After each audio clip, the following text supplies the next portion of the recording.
Hey, folks, Quilly King here, and welcome to an episode of... No, not another episode! Welcome to our Saturday live stream! I'm fine. You're fine. We're all fine here. None of us are fried in the brain for some reason. Never would happen. How's everybody doing? Man, I have had a fun week. We're playing a great campaign of Stellaris. It's been a lot of fun on stream. I got the RimWorld stuff, which I have now finished recording. We got a few more episodes left, but I've finished that series, and I'm already eager to start the next campaign. And then Liberal Crime Squad just keeps delivering the hits. There's going to be an episode that goes live. I've already got a schedule for 4, so right when the stream ends. Spoiler alert, the title of it is Bank Heist. Yeah, everything's been wonderful. Everything's good. Yeah, we're fine here. We're all fine here. How are you? Thank you. Yeah, I like the old school CBC shirt.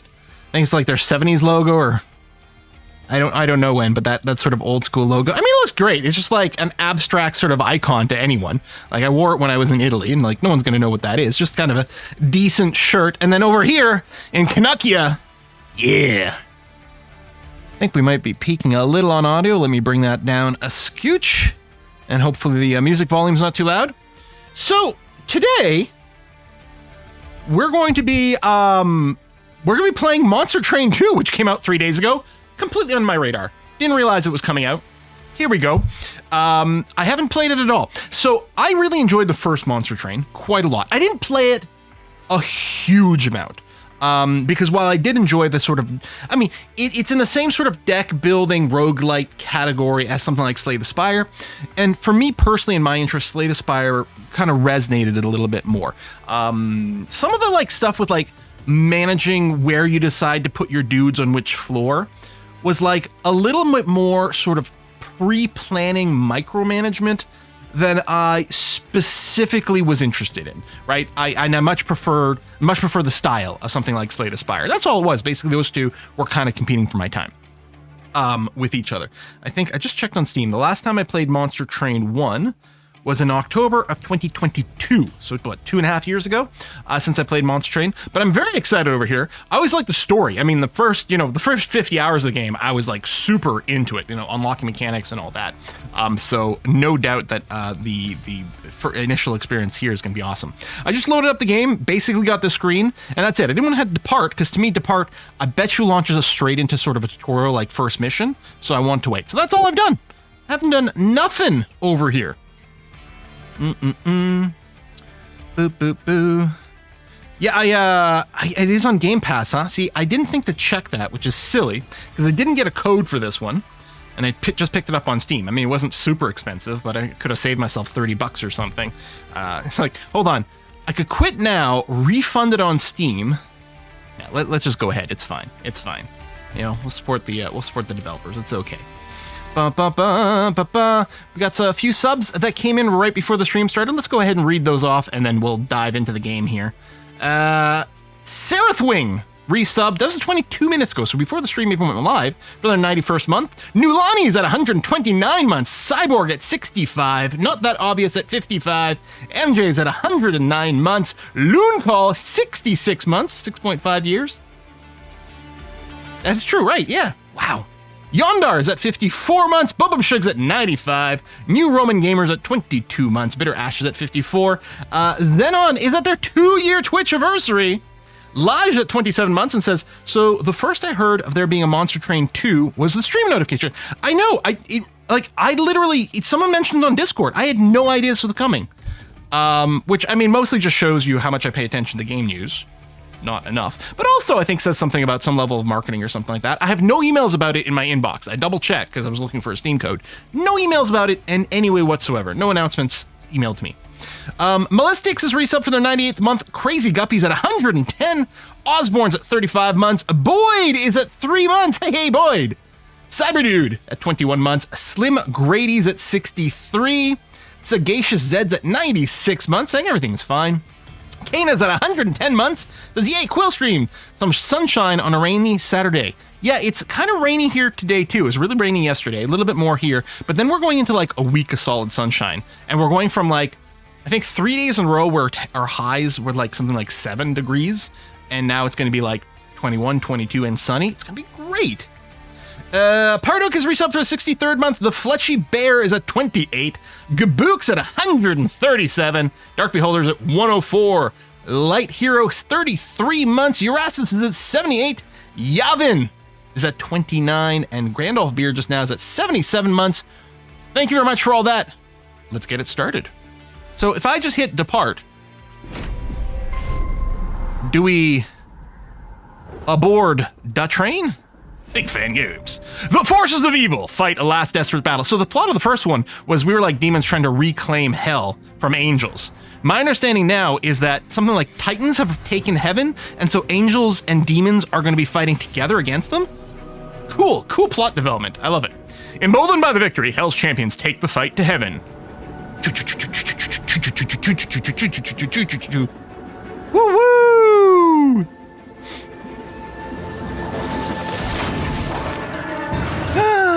Derailed?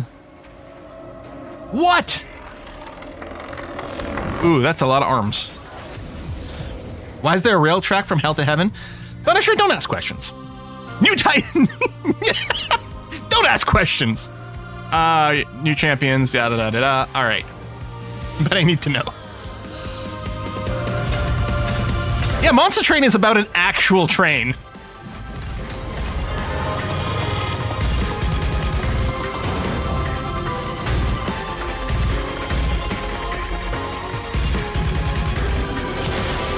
I guess our train has just been rebuilt and upgraded.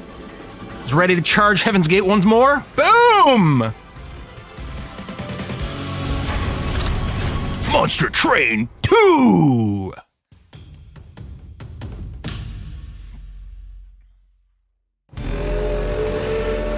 All right. The Limbo, here's us, and we're going to go forward. So, I mean, I assume most of you guys have probably at least seen or, you know, maybe played Monster Train, but if you haven't, maybe you've played Slay the Spire. It's something similar. We're going to progress down the track here, occasionally, especially once we get through the tutorial thing, have a few more branching decisions and stuff, and ultimately have to fight a big bad boss. And we do have a deck now. How do we check? There we go. Here's the deck that we currently have. Well, I mean, we'll just jump into a mission. It's fine. But mostly we got a bunch of fire starters, which are spells, deal 1 damage, and then apply Pyrogel 2, plus 1 damage per stack. What does this remind me of? This reminds me of how poison works in this board game I played. The name is slipping my mind right now because I don't remember. I don't remember if Pyrogel specifically was a keyword mechanic that existed in Monster Train 1. I don't remember it, but again, it's been about 2.5. Gloomhaven, thank you very much, Cyborg. Yeah, it's sort of how poison works in Gloomhaven. Although it's not plus 1 damage per stack, it's just plus 1 damage if you are poisoned. But yeah, I don't remember the Pyrogel keyword. And again, it has been 2.5 years since I played Monster Train. But, all right. And then what else do we have? Just 'cause... Advances, move to the front of the floor, right, apply Valor 2, plus 1 attack per stack, raise armor to stack count if this is a front unit after combat. Okay. And then we've got our shield stewards. I think these are sort of the same as before. Oh, it's interesting. We got some different stats on some of these, so they're not all the same. And we got another, and that's our champion is Fell over here, right? Let's track Revenge, apply Valor 1 to friendly units, Revenges when we get hit. Okay. I mean, let's just go. This is probably tutorial mode. We're probably going to be told tons of stuff here. Dominion's Preservation. Healers blessed by Dominion bolster their allies. Attack in large burst to achieve victory. Okie dokie. Oh, I guess I could have moused over this guy to see what kind of enemy stuff there is. Yep, protect your pyre. This is the engine of our train. If it takes too much damage from enemy attacks, your run is over. This health persists between battles, right? Deployment phase. Each battle begins with the deployment phase. You will draw your champion and any unit card with a blue banner on it. Okay. After you end this turn, enemies will invade. Summon units to defend your train. You can play each unit card once per battle. Yeah, the units don't cycle. You put them into play and then they're removed from your deck at that point. I mean, it sort of feels like what we want is we want Fell in the front because if Fell takes damage, then it'll trigger Revenge. Also, we have Valor, raise armor to stack count if this is the front unit after combat. Oh, that's the Revenge effect, right. Oh, so that's interesting. Hold on. So we want to constantly swap. So we want Fel to get hit to trigger revenge, but then we want to move the things with Valor to the front. I'm curious. And we don't get a preview of what's going to deploy, right? Although I don't think they attack first turn. Fel was one of the bosses in MT1. Okay. Each floor train, yep, capacity, that's right. I forgot about that. That's the capacity marker at the front. Gotcha. And then we've got the cost over here. I don't know, let's go and deploy a couple of people behind. Oh no, we're going to be full now. So let's deploy you to this floor. So we know that we've got some cards that'll be swapping people back and forth. So that seems pretty useful. Anyway, I've played all my cards.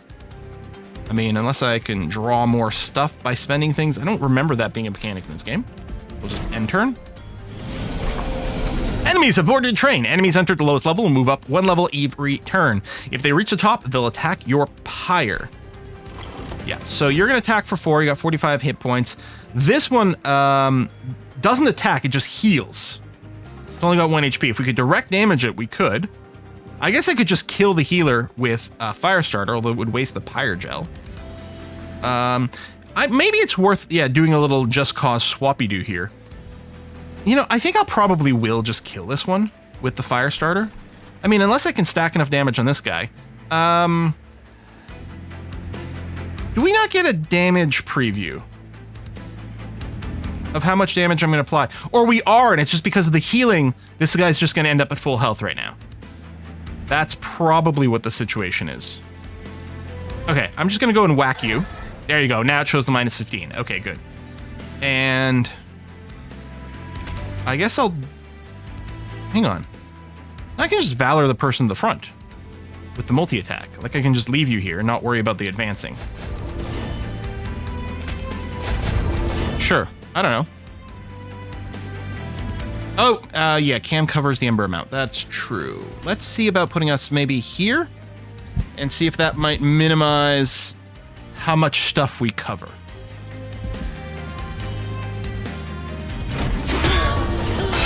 Yeah, Fel wants to get hit but isn't very tanky, yeah.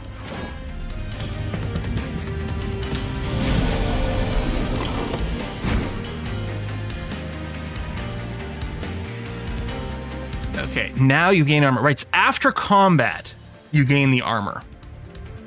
So right now you're actually going to gain health. Wait, why are you gaining health? Or maybe the +1 is coming from, I'm going to net a gain of armor and it's sort of counting as health.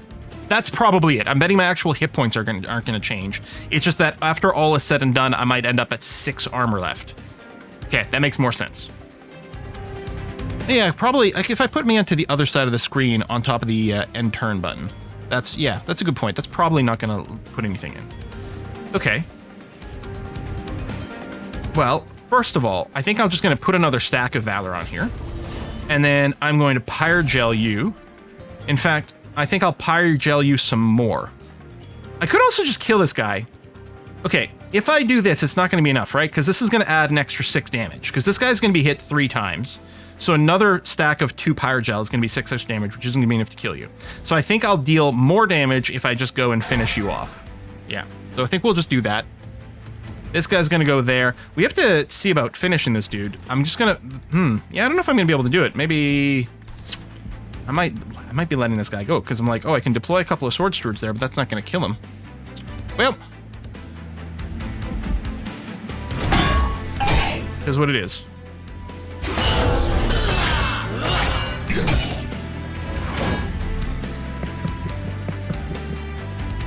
This guy is gonna die, especially if I add... Oh, it recycles my hand. I forgot about that. I forgot it would discard. Or I didn't know that it would discard. I figured I'd keep those 2 dudes, but no. Oh, so this guy's just... He's just done. I'm not gonna kill him after all. Oh, that's really... I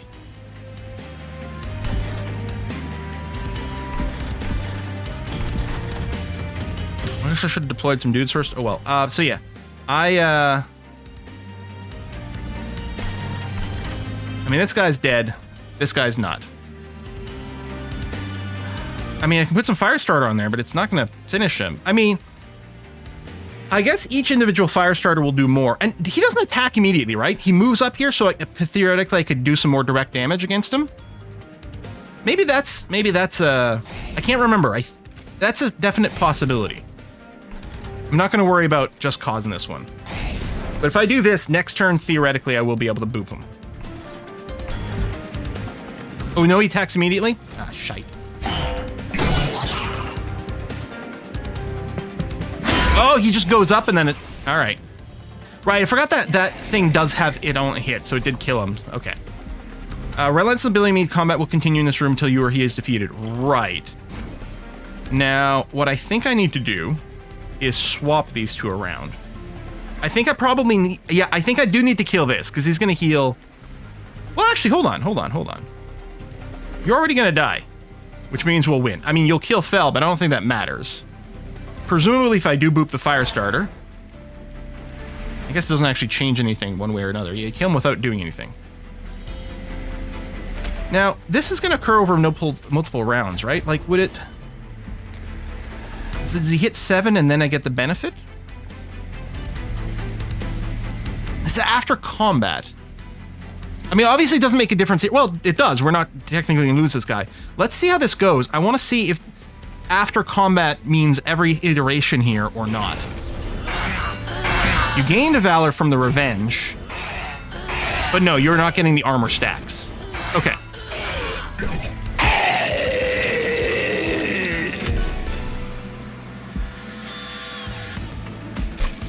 Those are going to be some very important mechanics to sort of internalize here. Challenge. Advance. Melee weakness. Next time the unit is... Oh, this is... I would want to use this on an enemy. Force an enemy unit to the front. And then also give it a melee weakness. Okay. Enchant. Gain quick. Enchant. Other units on the same floor gain a bonus? Okay.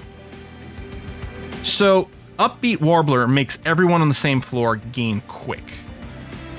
Which is nice because of the speed. Okay. Saxo Bird, yeah.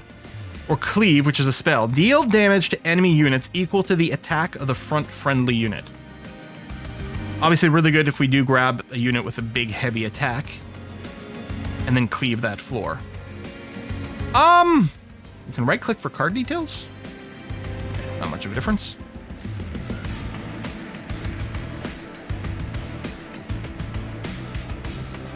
I don't know, I'm not sold on this guy. Speed is nice. Challenge. Burb is the closest. You know what? You're right. The bird is the cutest. Let's give it a try. Allied clan pack. Okay. Right. The whole clan thing or whatever. Well, that'll come up more. Okay, there we go. We are banished as our primary clan and Pyreborn as our secondary. Okay. Snotty Whelp. Ooh, that is lovely art. Ability, Gelly Sneeze, or Jelly Sneeze. Cooldown 2, deal 1 damage, and then apply Pyrogel 10 to the front enemy unit. Okay, Golden Touch, deal 5 damage, and if we slay, we get 1 golden egg? Dragon's Hoard. Earn Dragon's Hoard and loot it outside of battle for valuable rewards. This is new, right? Because we had gold. Power cast consumes, so we can only cast it once. Applies Pyrogel 10, which is nice. I don't know, I might take this Golden Touch. I don't know what this deal is. But it's... So, okay, we only get the Dragon's Hoard if we slay with this. But if we get some card upgrades and boosted damage, that's nice. This is what the aspect of Monster Train that I like the best. The way that you can manipulate cards. So we're choosing between two sides over here. Neither one of these are encounters. We either get to add a banished unit to our deck and forge your units to gain new power. So this is presumably going to upgrade one of my unit cards. Or I can get a Pyreborn unit and forge one of my spells to gain new powers. Now, I think a lot of times I did prioritize upgrading the units because they're usually around multiple rounds, although you can cast spells more than once. I do wonder, upgrading the Golden Touch might be sick valuable if we can increase the increase this damage and increasing the chance that it gets a slay off. That might be really valuable, assuming this Dragon Horde is super valuable. So I think I'm going to go to the right. Anyway, I'll start by grabbing the Pyreborn banner just to get some maybe extra info. I think we can do this in either order. Oh, sweep is good. What is action? Triggers at the start of this unit's turn. So this is going to apply Pyrogel to all enemy units on its floor and then hit all units? That's nuts! Hothead, ability Fire Breath, cooldown 2, deal damage equal to this unit's attacked enemy units twice. Doesn't have much unit damage to start off with, but it'd be... You know what? I like this Zealot. He's expensive to summon. Yeah, let's do that. Right, okay, that's surprisingly cheap. I couldn't remember how expensive things were. -2 in game consume, I don't think so. Spell Chain. When played, a copy of this card will be added to hand. The copy gains Ephemeral. When played, discarded or at end of turn. Okay, auto purchase. Upgrade a spell to permanently renew. Okay, I think the +10 magic power we want to add to the Golden Touch. I mean, we might want to add to a bunch of these, but to the Golden Touch seems like the thing to do. That was our plan. Right, let's give it 10 extra damage to increase the chance that it slays. Oh, did the cost of everything just go up? I didn't notice it. I thought like they were cheaper. I can re-roll this, right? Ah, but it costs 50. Oh, but I could spend 40 to purge a card from my deck. Which is interesting. I think a lot of times what we want to do is purge our stewards. Now, this is interesting. These two are stronger. Well, sorry, they have more attack. They're weaker in health. These two have blue banners, which means they start in my hand. If I purge them, then I guess we just get RNG. I do like the high hit points. Do I want to remove a Just Cause? Maybe I don't want to remove everything. Maybe the fire starters? You know what? It probably makes sense to remove some fire starters. Increase the chance that we hit the Golden Touch. And we'll probably upgrade some of the fire starters, but there's too many that are expensive. Oh, this Zealot starts in our hand as well. Well, you know what? That's interesting, because now I won't have enough money. Because I only start with, what, 4 of these little flamey things, right? Or mana, whatever it's called. So I can't actually summon all 3 of these, and they'll just get reshuffled. Although I do want a lot of units in my deck because I need to go and populate the floor. Oh, they have different names. I didn't notice that. Yeah, I'll just get rid... I think I will get rid of a fire starter. I think I like that. Thin out our deck a little bit. All right, time to go. Knights of Entropy. Slow-moving soldiers blessed of entropy will deal heavy damage if they reach the front. Elabor the Wall. Triggers at start of unit's turn, gain 5 armor, relentless combat instrument. Oh, this is the boss. Damage is dealt to armored 4 health. Yep, okay. Okay. Slavan Knight. Vanguard +8. Applies when the unit is at the front of the floor. Oh, see, yeah, we'd love to shuffle, like, put the healer up front to cancel that. But I didn't take challenge. Maybe I should have taken challenge.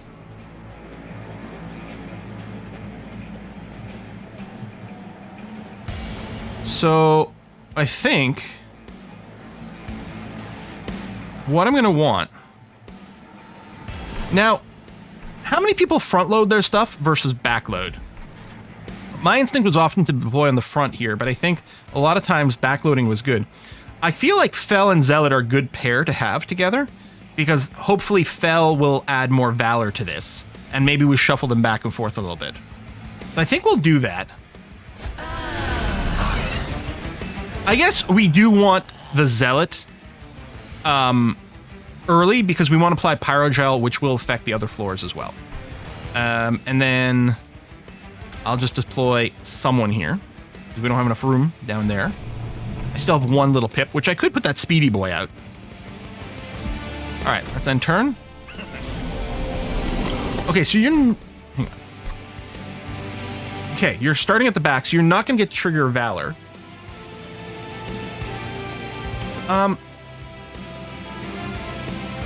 Or does... If we attack first and kill these 2, maybe it would trigger that. This seems like a good case for the Golden Touch, though. Just boop one of these guys. I mean, it's wasting some of the damage, but that's okay. Like, we kind of wanted the overkill here. We want to make sure to get the Slay off.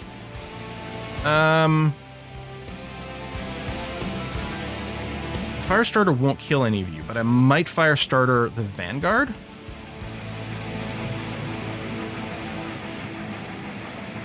I could put down the Warbler. The gain... Grant, oh, no, the Grant Quick is really nice. So, normally the enemy attacks us first. Okay, this is actually really good. Let's bird back here. Oh my god, the saxophone is great! And then, yeah, let's just golden touch one of these losers.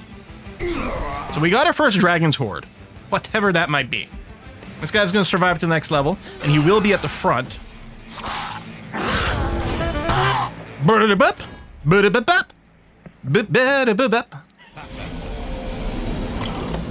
Shall reign over hell. Uh-huh. Okay.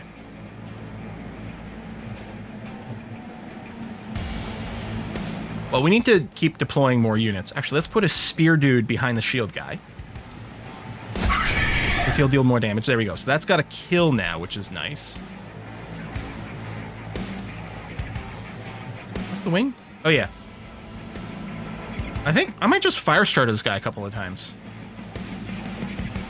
Although, Fel has taken a lot of damage. Maybe I should just put the Zealot up front, and then we can swap them again afterwards.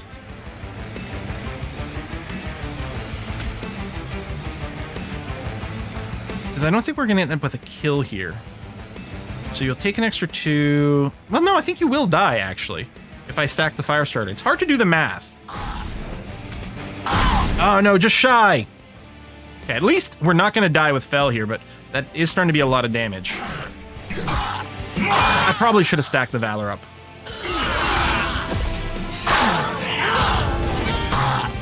Oh, hold on. I might want to have you up front after all, which is going to happen here, assuming I get another card to cycle my dudes. Yeah. I'm going to put you up front because I think that's going to mean your Pyrogel ability triggers first. You're going to die. You're currently fine.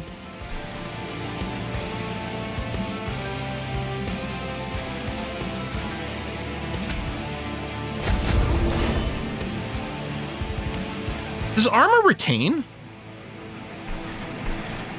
Like, if I just cause this guy a bunch, the Valor and the armor, does it last between rounds?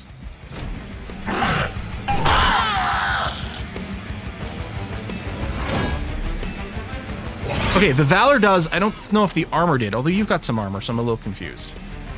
And we're gonna win the fight if I just end turn right now. You're already dead. But I guess I might as well. Here. Do. No, I'm doing Sandstorm. How does fire starters go? Convey to me in text how the song goes. By Prodigy, right? Firestarter. Boop.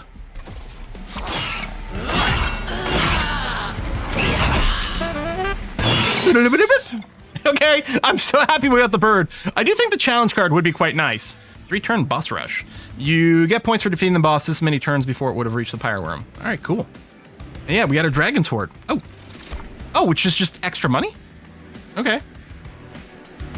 Selfless Sacrifice. Consume. Advance. Apply damage shield 2.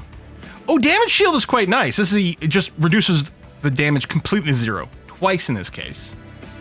Okay, so these Hymnists just are like, they're just buff birds. Enchant Graham Trample. When attacking, excess damage applied to next unit. Unless I take the Cleave now.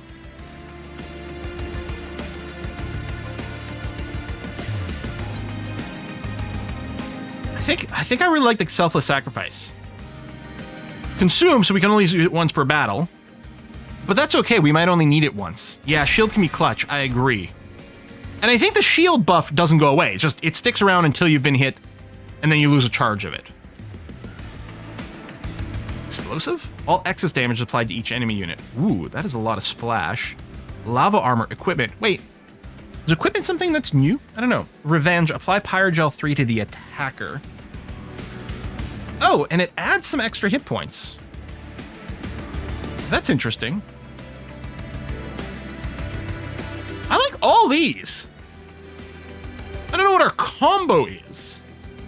Like what we might be building towards. Because that's one of the things that happens, right? Usually when you develop, especially when you know what your clans are and you know what the pool of cards are, early on you're picking things who's like, oh, I can give it this upgrade later, and then when I get this card, it'll do some crazy stuff. I like that. I do like Pyre Balls. Goodness gracious, great balls of Pyre. Use one equipment card per unit. Okay, that's good to know that we can't stack multiple equipments on different units. I mean, the question about something like this is, you know, what do hit points scale like? You know, early on, this is going to be great. Does it fall off? You know what? I like fireballs. Dragon's Horde. The Pyreborn clan can earn... Oh, you know what I'm realizing? I think we just got money as a reward. When I clicked on the Dragon's Horde, it animated getting us money, but I think it was just... It just clicked and it was like, oh, you're getting your rewards from the fight. First, we'll give you money, then we'll process the rest. Okay. Pyreborn clan... Oh, this is specific to this clan. You can earn Dragon's Hordes. Rewards grow as you collect more. You can loot it now or save it for later. You can collect it anytime from the map. Okay, so right now, all it would give me is 10 bucks. Which, who cares? Okay. I love it. I love the push your luck idea here. Right? Because, like, it's great. We want to get bigger and bigger rewards. But at some point, if we don't take it, we've just cost ourselves having that. But I'm going to say 10 bucks is easy to turn down. I love this game mechanic. That's great. Easy to understand, but an actual, like, important decision. I don't think we need the heal. We did take a little bit of damage, but we don't need the heal. So I'm going to ignore this side.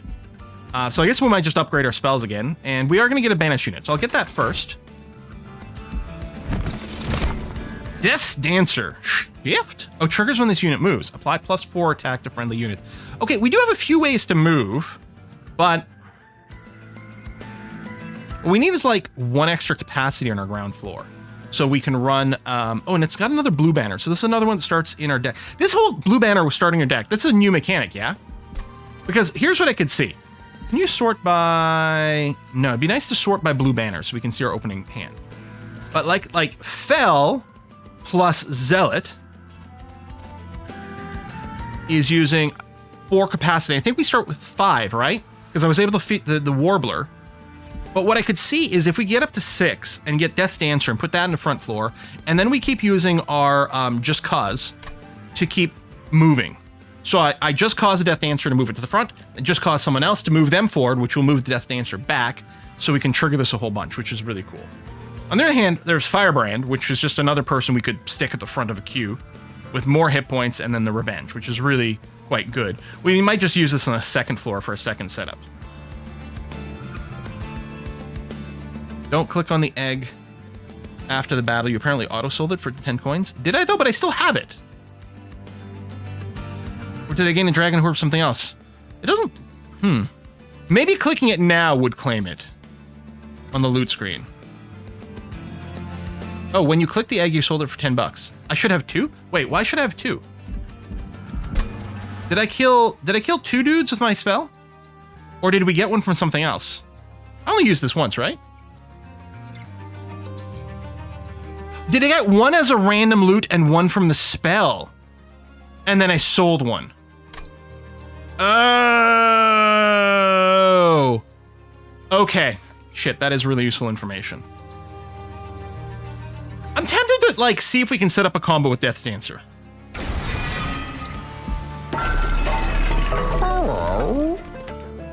Alright, this is interesting.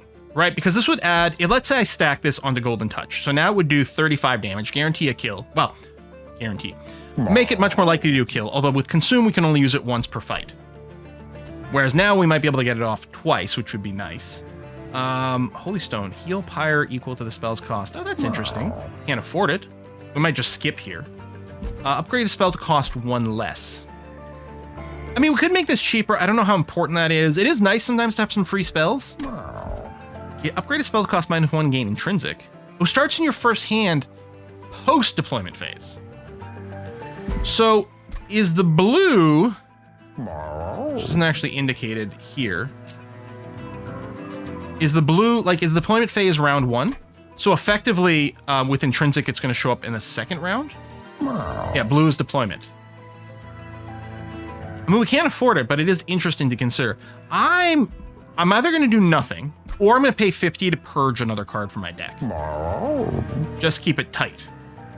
Could be another fire starter, could be a Just Cause. But if I'm going to play with Death's Dancer, I'm thinking of leaving the Just Causes in. But yeah, maybe get rid of another fire starter. Or just save. Maybe I'll just save. Oh! Did I miss? No, okay, I didn't. I don't think so. Celestial Alcove, something surprising to be found within the fog. Oh, is this the event type of things? Make the damage shield cost less. Cluster of 3 large crystals containing entropy's strange powers force the train to stop. You could take one of them to investigate. The first crystal is extraordinarily heavy for its size. Second crystal is completely weightless and hollow. Third crystal is growing at an incredible pace. You take one of the crystals. Oh, we know what it is right away. Okay. Gain entropic stone upgrade. Okay, so no matter what, we're getting entropic crystals, which is cards in our hand. Unpurgeable, reserve, spell. Oh, so these are bad and can't be removed? I don't know what reserve means, and I can't get the thing. Is it just while it's in my hand, spells cost +1? Couldn't be permanent. We always got a casting cost. So if I don't cost this, oh, is that it? If I don't cast the entropic crystals, it makes all spells in my deck cost +1 for the rest of the combat. So I'm sort of forced to play these when I get them. Otherwise, I get a huge penalty. And they're not consumed or anything. And they're unpurgeable, so presumably I can never get rid of them. Oof. That's what I'm thinking. I don't know what reserve means, but my assumption is reserve is probably the thing that triggers if the card is still in your hand at the end of a turn. I'm assuming it's one to force us to play it. Yeah, reserve effect trigger if a card isn't played. Makes sense. Now, so I could upgrade Expel to gain triple stack, which I don't like that I can't get the tip on the mechanics over here.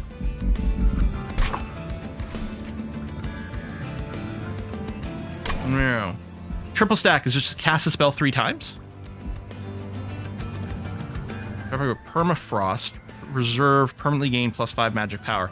So, presumably, I put this on a card, and if I don't cast it, it permanently gains +5 magic power. Permanently. We tried holding Alt. Alt, Control, Tab, Shift. Nothing seems to be happening here to, like, make this sticky. I mean, if those things were in my hand, I'd be able to mouse over. And, oh! No, the entropic crystals, yeah, are all the same. Or I can upgrade a spell to cost -4. I mean, I don't have anything that costs that much. Best I could do is turn a 2 into a 0, which is still nice. I wonder if we want to try this. Reserve and Slay the Spire made the card stay in your hand at the end of the turn unless played. I don't think that was called reserve. Unless I think it's something else. I think maybe we'll try this with growth. I don't know what permafrost is. And we're not getting the info on it here, which is annoying. It feels like we should put on a Pyreball, because there might not always be a good candidate for it. And it deals extra damage to splash, so something to gain more power on something that splash makes sense. Oh, permafrost is a keep in your hand if you don't play it. Oh, so that's actually quite nice. Again, it sort of makes sense on the golden touch, too, because it will guarantee a kill. But I think I like this, because if this keeps growing, I can get sick. So let's upgrade there, and it does take one of the upgrade slots. You stow the growing crystal away. Before you have a chance to put it down, portion of crystal spreads onto you. You try prying it apart, but no avail. Entry is now part of you. All right, let's see.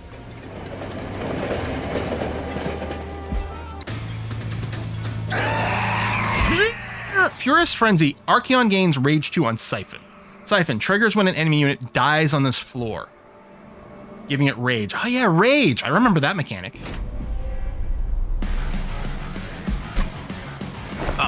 You got your own tune. Okay, so yeah, I still want +1 capacity on this floor so I can do the trio of Fel, Zealot, and Death Dancer.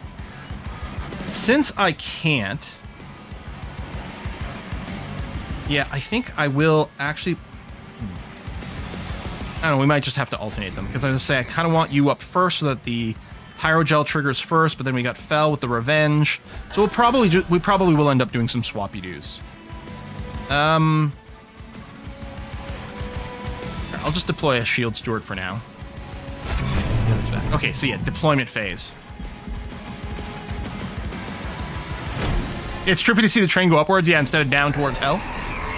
Archeon is the strongest boss you've faced yet. He moves between floors freely, but can be attacked if you clear out other enemies on the floor. Now, your thing is only if a unit dies on the floor, which isn't going to happen now. That's good.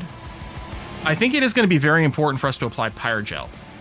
There's no indication that the Pyrogel stacks goes down. So presumably if I just keep stacking it on you, it's going to be awesome.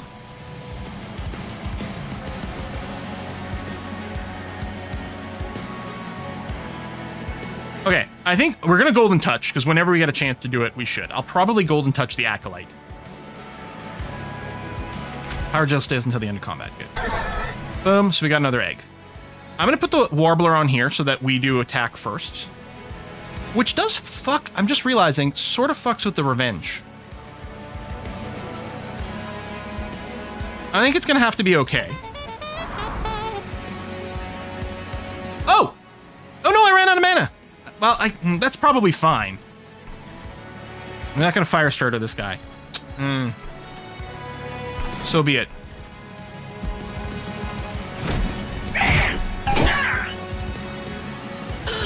But yeah, there's a bit of an anti-combo with the Warbler here.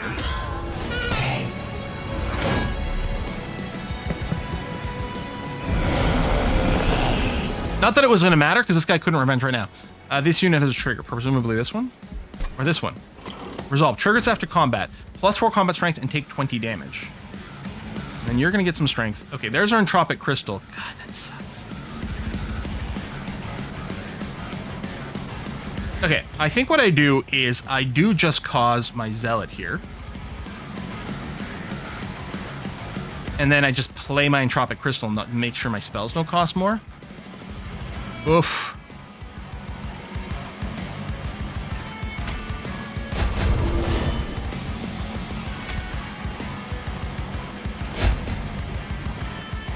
Wow. That's a really bad card. Also, I haven't actually drawn my Powerball yet, so we haven't even gotten to benefit that.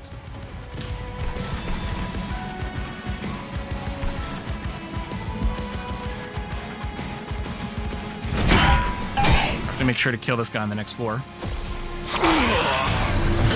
Yeah, and this guy's raging.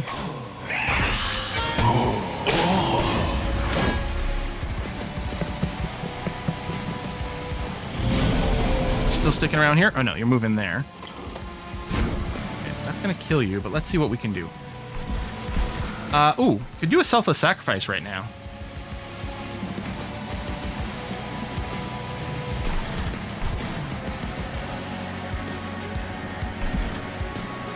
Okay, we need to make sure, well, do I?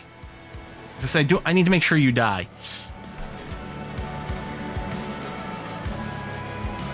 I could put the Spear Steward here. I could selfless sacrifice this guy so that he doesn't die. We're not going to take lethal here. Still not fire starting this guy, although he did take a charge, which is nice. Okay, I think I will do this. Finish this guy off. Go down to 1 HP, but that's fine. I think I want to make sure this guy doesn't die. I could... No, you get the armor after combat.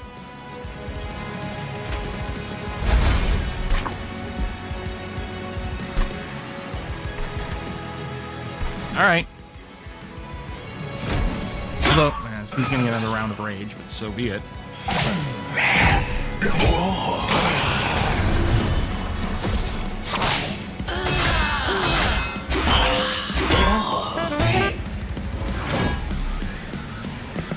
Where are you moving to, buddy? Go to the top. Thank you. That's great. Okay, there's our Powerball.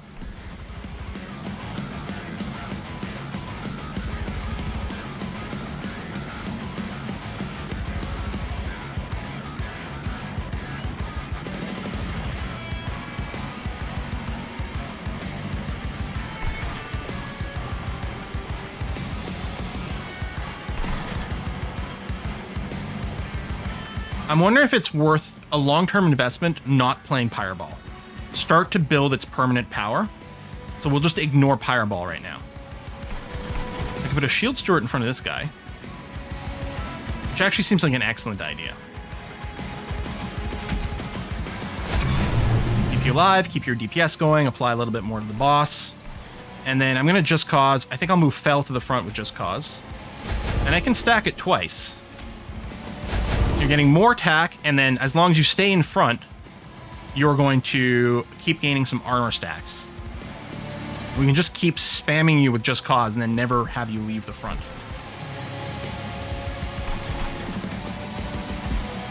How's this guy gonna die? Oh, because of the sweep, right. And we attack first, so you'll die before you ever get a chance to attack. Alright. Why are you still lit like I can cast you? Maybe it's just extra shiny? Like there's the frost effect, but then it's got a glow. Fine. Just to show that something's gonna happen. But yeah, you're losing some rage stacks, so at least there's that. Now, no matter what, the boss is going to gain rage stacks next turn, probably, because there's something alive on every floor. Well, assuming something comes in the bottom. Yeah.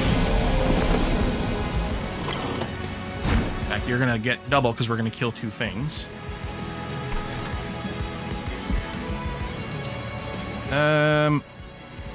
If I put down the Death Dancer here, and then just cause it to move up,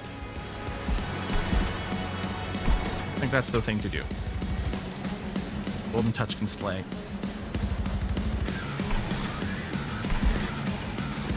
Yeah. So if I want a Death Dancer here, and then just cause it, then I only have 1 more mana left. And I can't Golden Touch. And it feels like we do want a Golden Touch every time we get the chance. But I think in this case, I think this is going to be okay. I think we'll Death Dancer, just cause it, and I'll just Fire Starter onto the boss.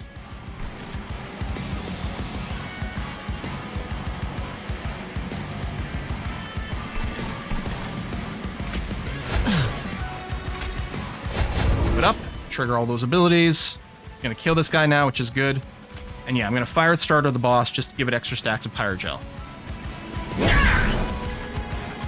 It would be nice to have the sort of permafrost or something on the Golden Touch so we can save it for the right time. Like if we had upgraded it, that would have been okay because it stacks it and then we could keep it until we're ready. But I still think the Pyro Ball is going to be great. And yeah, let's just keep letting it grow. I mean, there's nothing else I can do this turn anyway. Great sound design in this game. The clangs feel very clanky.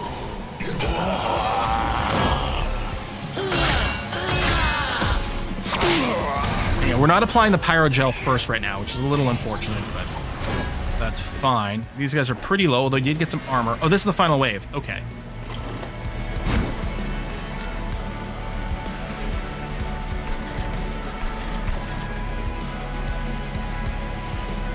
I'm going to ignore this because it doesn't matter right now.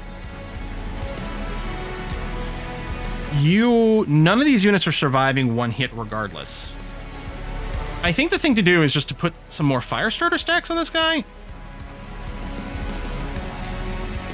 I don't think the Just Cause helps. Although, okay, what I could do is I could just cause the bird to the front so that it eats the first hit. That might result in more damage overall, actually.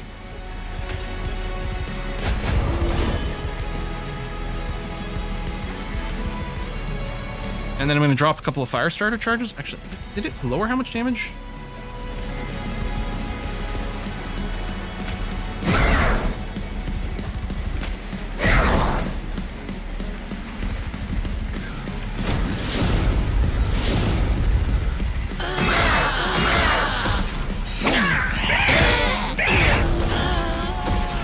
Are you multi-attacking? Yeah, we did lose damage.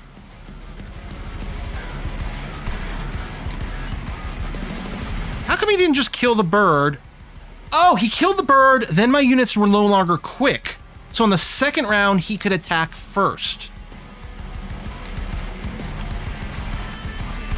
I forgot about that. All my spells are more expensive. I can only cast 1 spell. I could hit him for 30. I think we're just going to accept the fact we might just lose here.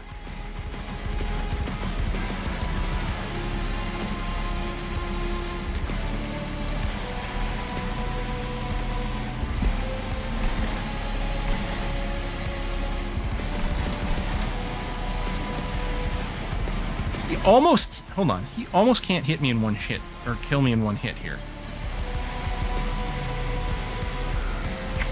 I just cause doesn't give us the armor immediately. But if I just cause and move the Shield Steward forward, first of all, both of them are going to be extra strength, which isn't going to matter with the Shield Steward because he's going to die to the first attack regardless. But then you're going to lose some rage, and you're going to gain a little armor. You'll be able to attack a second time. Yeah, the heart does 45 damage. I think that at this point, the extra Pyrogel isn't going to matter. I think I'll do this. Yeah, dramatically increasing how much damage we deal here.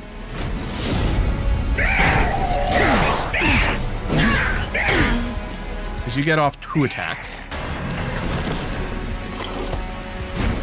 Oh, you're going to die on this floor. Are you really? Oh, the plus... I kept forgetting about the plus 26 here. This is going to take you 2 shots to kill this guy. Yeah, that's quite a lot. So let's just not cast the Pyre Ball, because you're going to die regardless. So it literally doesn't matter what I do now. Here. Whatever. Yeah, we don't want to use Pyre Ball, because we want to keep giving it some extra strength. So it's getting quite big and chunky now. All right, so apparently when I clicked on this, I collected it last time. Wow, that's bad. Or I popped it immediately for 10 bucks. That's like, because it's a magnifying glass. It looks to me like I could just click it to look. No, you didn't. I didn't collect it last time. People were fibbing. You didn't sell it, I was wrong. Okay. So the orb I got was just from the casting the spell. It didn't happen naturally. Okay, good. Oh, this is like playing a poison deck in Slay the Spire. Superheated, double the amount of Pyrogel in unit. I think it's probably fine that it's consume. Because probably this is just something we're going to target on a boss after we put it. I feel like Superheated could be God tier, but could also end up being a dead card a lot. I mean, we do have some Pyrogel mechanics, because we did have the guy that added it, but I don't know. Soldier of Fortune, consume, draw a unit. If you have 30 bucks, spend it to apply plus 30 attack, avarice 15. When a unit with avarice deals unblocked damage, gain money equal to stacks of avarice. And 15 armor. That's kind of cool. Or Spike of the Banished, consume, apply 3 times Valor. Or 3x. Oh, costs X. So it could provide at least 9 Valor. Which is nice, because it's extra attack directly and some amount of armoring, some backloaded stuff. I kind of want to play with Soldier of Fortune, though. Sure. Hopefully it pays for itself in combat. Hey, the Miser here starts with Avarice 10. Or we just keep stacking Pyrogel, even though we didn't take the thing to bonus it.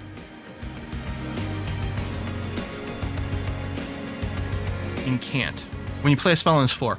Okay, I think I like the Magma Cultist. Because right now, this would actually fit nicely on the base floor. Because we want to apply Pyrogel as early as possible. So now we put it on the base floor. You know, Fell, the other guy with the Cleave Attack Dragon, and this. And a cat, you know, probably going to cast most spells on the base floor. So he's going to trigger. I like it. Let's stack some Pyrogel. Maybe we'll pick up the doubling. Oh, right. Major Enhancement. +1, what do you call Ember? Ember. Our mana's called Ember.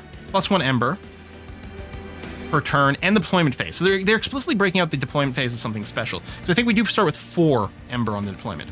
Your Pyre gets extra attack and extra health. The extra attack makes it... Oh, we're getting that regardless. Draw an extra 1 per turn. 2 extra capacity on each floor. Capacity's really good. Like, what a force multiplier. Yeah, I don't think the +1 draw is what we need right now. I think Heaven's Light. I think we go Heaven's Light on this one. Yeah, other things, if we had a lot of cheap cards, if we had more zero cast stuff, then I think the Limbo becomes stronger, but I don't think this deck really has it. I think we'll go Heaven's Light. We're still going to save this, because 25 gold ain't shit. Light Forge, upgrade your champion. Oh, right, but we're going to get the Light Forge regardless, because it's in the fork here. Merchant of Trinkets. Artifacts are super strong. We don't have tons of money, but it's super strong. We have a random event here. Oh, there's random gold to buy the artifacts. Okay, on this side, upgrade units, which we haven't done yet. Armory, gain an equipment or room card. That was a room card. That feels new. We don't need the heal, though.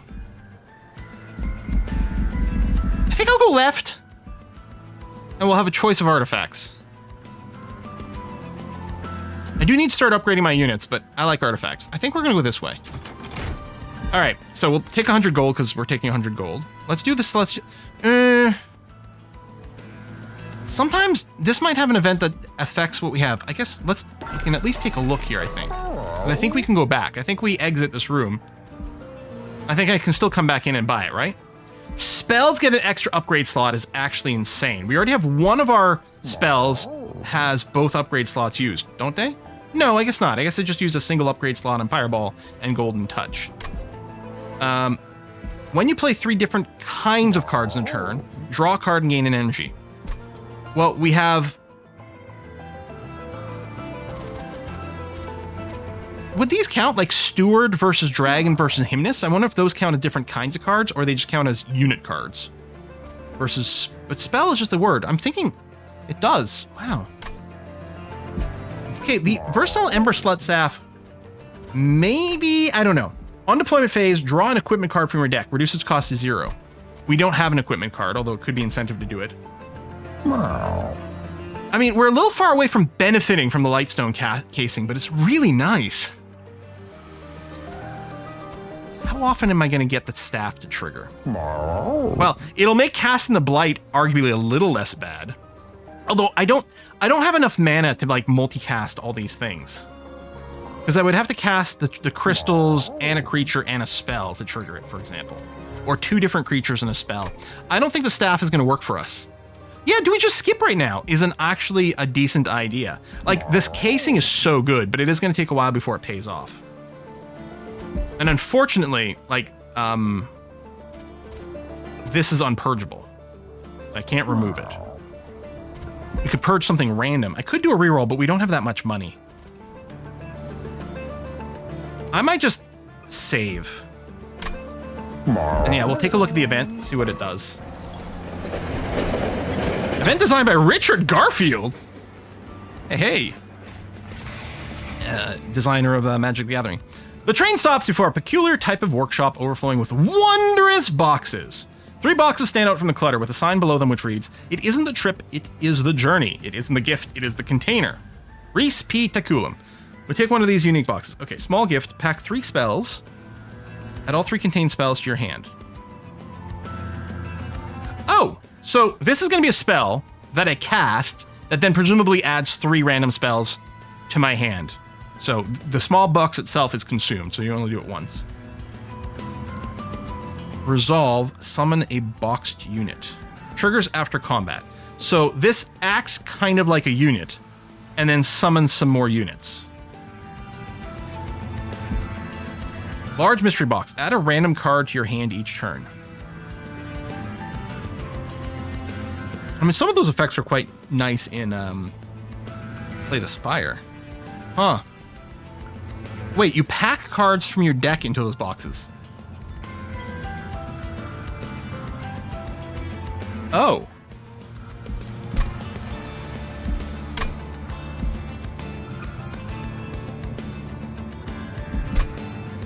But for what purpose? So I play the box, like let's say I stuff 3 fire starters in there. Play the box, and then poof, I got 3 fire starters in my hand, which doesn't really help that much. One interesting idea is we could pack the entropic crystals inside the box and then just never cast the box. Yeah, 1 draw becomes 3. Yeah, but we don't have the mana. We don't have a bunch of 0 cast spells. Ensure combos, that's a good point. 2 spells that would work well together, make sure they're both in the box. We don't have anything like that. So here, I guess with Jack in the Box, we're still choosing what to put into the box. So for a 0 cost and a delay, so this would be a good one for like deploying onto the top floor. We could put 3 units in there and then drop the box off on the top floor and just have them... That actually appeals to me. Oh, only 1 unit in the box? No, 3 units in Jack-a-Box. It only unlocks, it pops out 1 unit presumably per turn, but 3 in there. So it'll happen over multiple turns. This random card, it doesn't say, it's not a random card for my deck. It's literally any random card in the game. Okay, I want the mystery box. And yeah, I think with small gift box, I could put the Blight in there to nullify it. I'd have to sort of sacrifice 2 other cards that I'm not planning on casting. But I could put like 1 fire starter and 1 just cause in the box. And then the box just starts playing as a dead draw when it happens. But the Entropic Crystals is worse than dead draw right now. Oh, the card says Blight, not Spell. Good point. I'm just gonna get the mystery box. Let's just funsies. RNG, baby. So I'm gonna ignore the Merchant of Trinkets. Oh, I didn't use the Light Forge. I think we get a prompt for it. Okay. This is another aspect I like. So we can upgrade Fel. So no matter what, we're going to get some extra hit points, which is great. This one, it makes my Revenge better. So we get more stacks of Valor when Fel gets hit. Or we can get the Savior ability. Oh, alt for additional temp. Okay. Savior. Cooldown 3. Advance. Gain Valor 5. Gain armor equal to 1x Valor. So this is just an ability, so it auto casts itself at the start of combat, right? I think Resolve would as end of combat. Ability, I think, is at start of combat. So every 3 rounds, or maybe every 4 rounds, depending on how they're counting the cooldown, this is going to give Fel some Valor. It's going to advance Fel to the front, give Fel some Valor, and then proc the armor equal to Valor thing. So what we want to do with this is we want to just keep stacking all the Valor on Fel.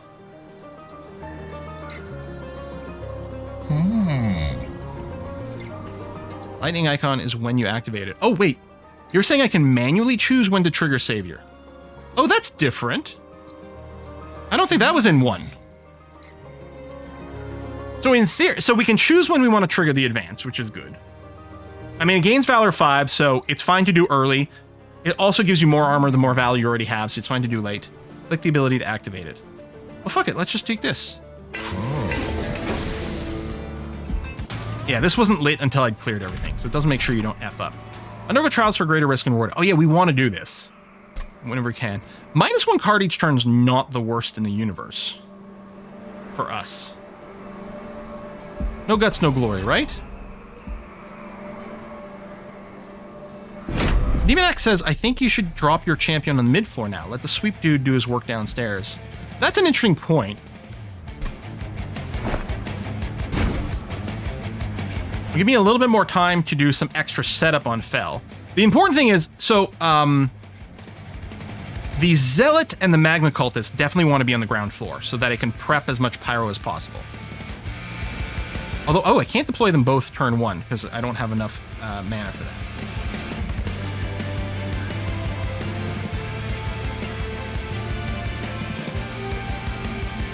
But yeah, with the Dancer... So what I might do is I could deploy the Zealot and say the Dancer now, because that's all I have the energy for. When the Cultist comes back, I can put it here, because I'm going to want to cast spells on like the Dancer and stuff to move them around. Do the little shuffle. Well, no, because the shuffle ability is the same thing I want to use on Fel. I want to use my Just Causes on Fel because we can get extra bang for our Valor buck.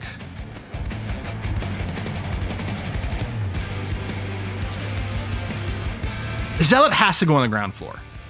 That's a no-brainer.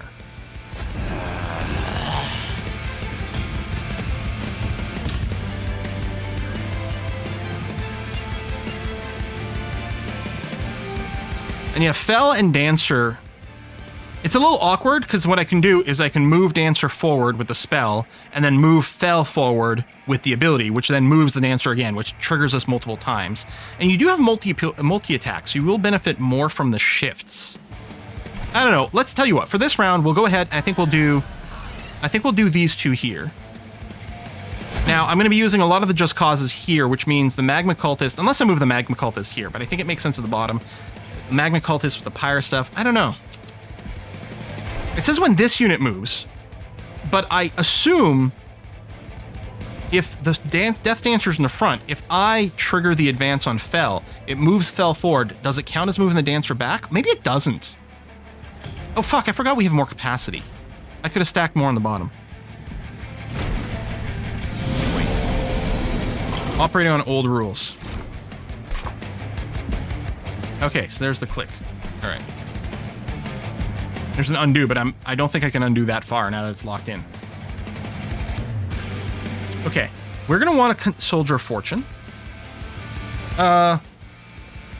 Annoyingly, if I do this and I draw the guy with the enchant, or the incant, I'd kind of want to cast this with him out, but I think we want to play this as early as possible. There's no reason not to. Alright, so we get a supercharged Spear Steward. And he is supercharged. We don't want him in the front. Oh, that's my random spell!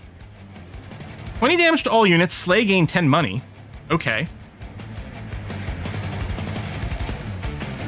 Well, we definitely want to cast Greed.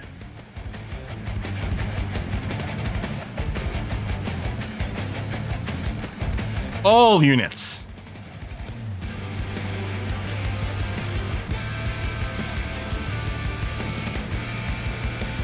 Okay. Perhaps not.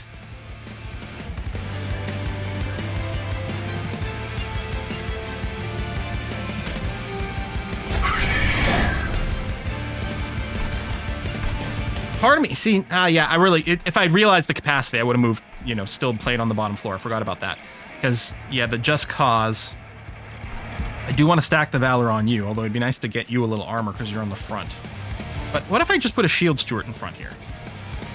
The Shield Steward will activate after, like, the Pyro laying, but that seems okay. I think that's worth doing.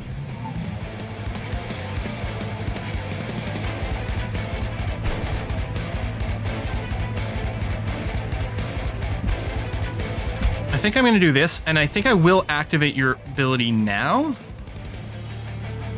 Just to get the flat 5. As early as possible. And reset the cooldown. So actually, should I have moved you for... Yeah, no. Fuck. I should have cast it on you.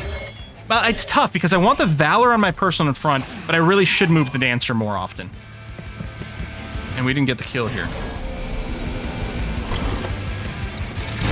Okay, I have to play this Entropic Crystal, especially this early. Yeah, and I don't have my other thing. Okay, that's fine. Lead Songbird. Valor on friendly units adds +1 per stack. Well, if I do this, my boss is going to get a ton more damage. Yeah. Doesn't increase the damage preview. Yeah! Do that, so your Valor is going to give you a lot more damage. One short of finishing this off is actually really annoying.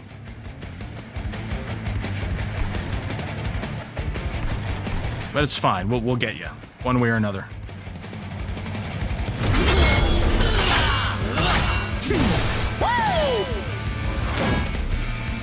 Right, and your revenging is getting more Valor charges on everyone, which is worth +1 attack on everyone.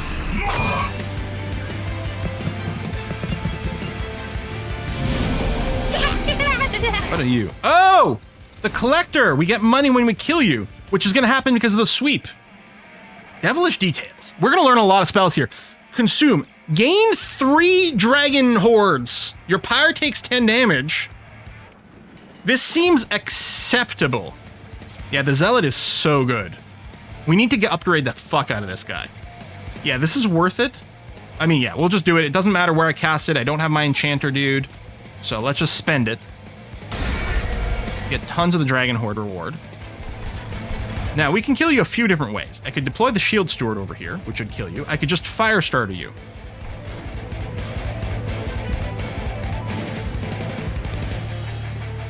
You can't. Triggers when you play a spell. Apply 2 sap. Oh! If I cast a spell over here, it's going to trigger the sap on my units. That's no good.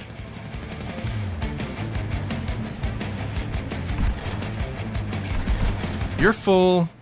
You're not full. I mean, I think the plan is we're going to Shield Steward, but I don't actually have to Shield Steward on this floor. I could Shield Steward over here. So this is another unit that's going to gain a bunch of stacks of Valor. Oh, that's 3 capacity. Never mind. I thought these guys were 2. I think the Spear guys might be 2. I don't remember what sap does. Oh, -2 per stack. Decreases every turn. Which might be fine. I think I'm just going to Shield Steward and then just kill this guy with the Firestarter so the Shield Steward doesn't even take damage.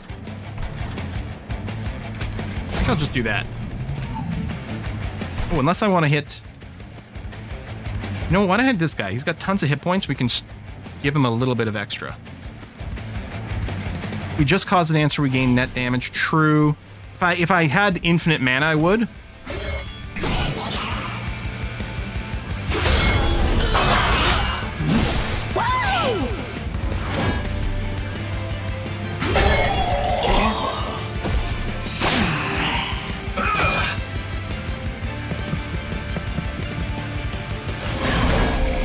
Are you the... Yeah, you're the sap one. Draw an equipment card. Card attached to a unit inside the train. Once attached, improve the unit in various ways. Penitent Bloodsuit. Shift. So when you move, take 30 damage, can be equipped on enemy units. I wonder if moving a floor counts as moving.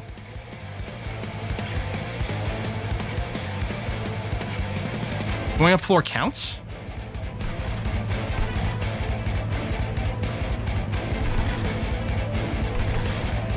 I don't think we're going to stop this guy, so he'll just have to die to the pyre, which he will die in one shot to the pyre afterwards. There's my Magna Cultist, finally. Okay, I think we have to go with plan deployed over here. And then try to cast some more spells on this floor. That's not a spell. Oh, I can get this Warbler in here as well. Do it.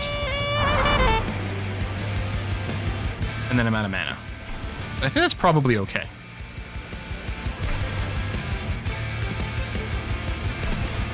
Oh, you're ready again. Well, you're already not going to take any real damage. Although the sooner I use this, the sooner I can use it again. There's only 2 waves remaining. Never mind. I'll use it to time it for the boss wave.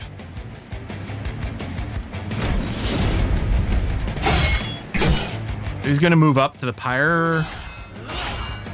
Presumably after the combat is over. I guess when everyone's doing their move animations.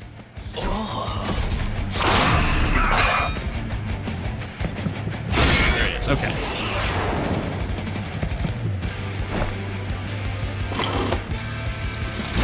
Brief respite. Well, it's a good chance to cast a bunch of spells over here and trigger the Magma Cultist. What's this? Stuck Up Whelp. Ability Expensive Taste. Cooldown 3, applies Avarice 3 to friendly units. Damn.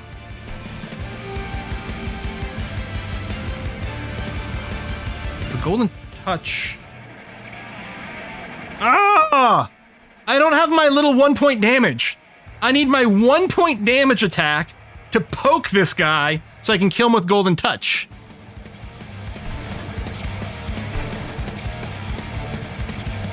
Hold on, +5 incoming damage. Oh, it does work on spells. Is the sap gonna trigger? Probably, but acceptable. Oh, I could, that's right, I could Golden Touch one of my own. No, the sap didn't trigger. It must only trigger if you survive. Okay.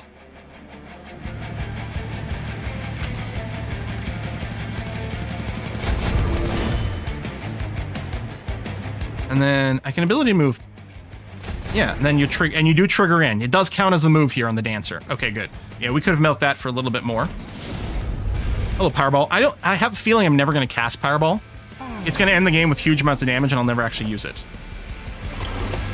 Summon. Descend all friendly units to this floor and retreat. Move to back of the floor. Okay. So if there was more dudes still alive, they'd be pulling him down. You guys are just going to get splash damage from this guy, but we're not actually going to do any real damage to this one.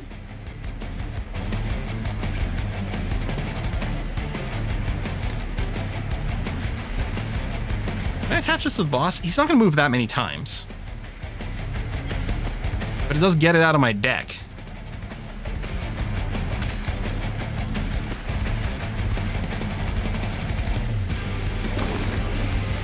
No, I don't have anything to pull my units down.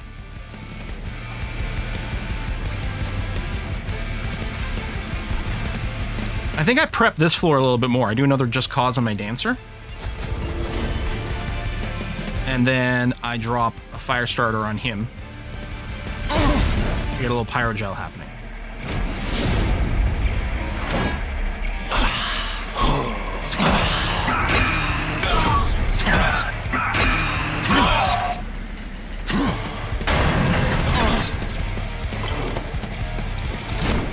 There you go.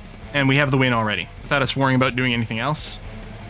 Although, ooh, we can trigger some avarice. I could greed this floor, but man, that would kill a lot of stuff for money, but I don't think it's a good idea. So, reduce cooldown by X, apply 2X avarice.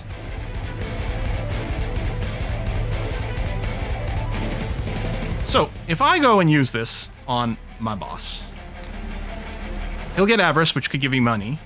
This will also clear his cooldown, which will let me move him back up to the front. Which I'm not sure I need to do. I'm worried, like, I'm worried if I move him to the front, then he'll die too quick, and we won't have enough damage to kill him. So, since we know we've got the kill, I'm just going to end turn.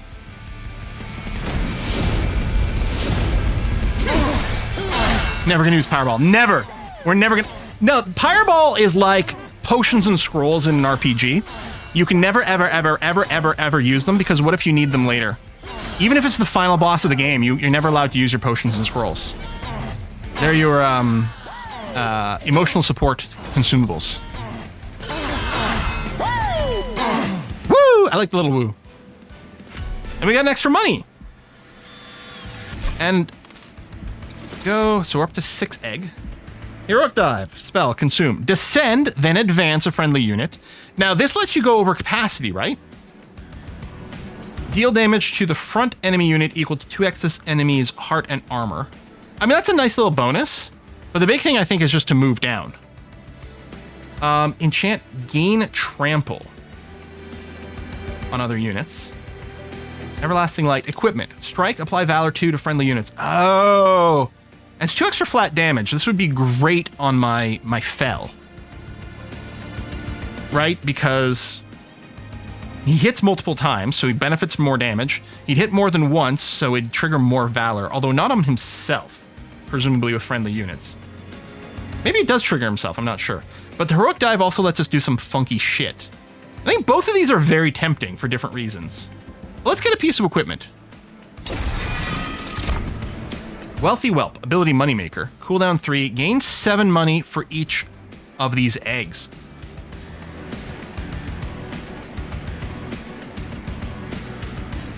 I mean, at some point, hopefully soon, I'm going to consume these eggs, but along the way, we can have our own actual greed. Seems insane. I'm sorry, what is this? First of all, we need extra energy to even be able to cast this. Or we can make it cheaper. Attuned, multiply the effects of magic power by 5. Oh. And then explosive, this is like my Pyreball, because excess damage applied to each enemy unit. So it's got the full splash damage. If I make it cheaper, hey, it's Gale. If I make it cheaper or increase my energy, it's quite cool. Yeah, we can have a maximum of 8. I'm sure my intention here, I don't want to turn this in, I was just going to peek. I guess I'll be able to peek in the other thing. I think my intention is probably get to 8 and then reset it, but in the meantime, I mean, this would generate, it's on a cooldown of 3. Yeah, I don't know about this one. We just skip entirely. Pyroclasm is cool, but we sort of have something to get it. We're getting a free card every round. Oh yeah, we're getting a random free card. I'm kind of okay with maybe skipping this, even though Pyroclasm does seem sick. Okay, there we go. View loot levels. So we're at 6. Lock. Oh, increase Dragon Horde's maxed unlock. I wonder how I increase the max. So right now, we'd be getting to 8 and then probably triggering it. Well, 7's fine. 7 is a random artifact. 8 is still 1, but we get a choice of 3. Now, 8's definitely more powerful. Okay, but we'll save anyway. We're not going to trigger it now. Okay. Gain equipment or room card. Still don't know what a room card is. Duplicate any card except your champion. We don't have anything that's been made insane yet, although the Powerball is looking pretty cool. We could duplicate you. I do want to upgrade some units. Offers random equipment and rooms and ways to improve them. Gain an artifact. I like artifacts. Gain a unit.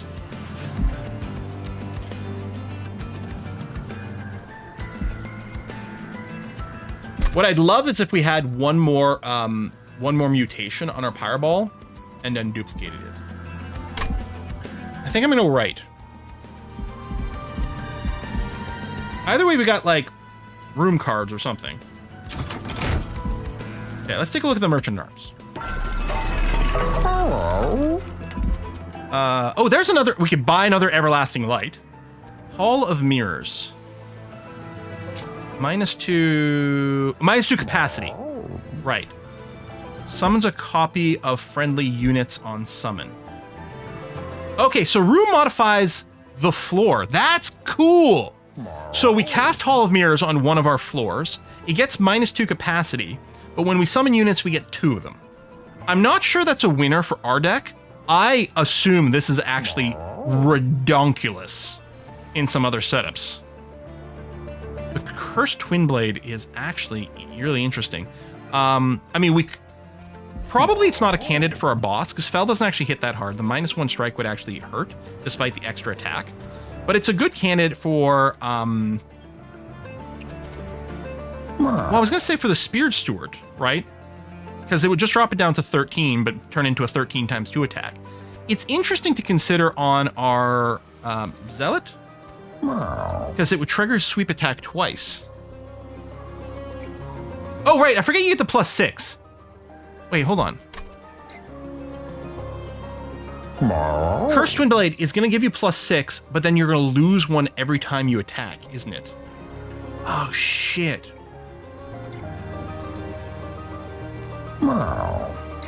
Merge equipment. Combine 2 equipment cards into 1. Blah? Deployable upgrade. Upgrades an equipment or room to be drawn in the deployment phase. Oh! So I could use this on Everlasting Light, so it would start in my hand. To guarantee I can deploy Fel and put Everlasting Light on him, her, they, immediately on round 1.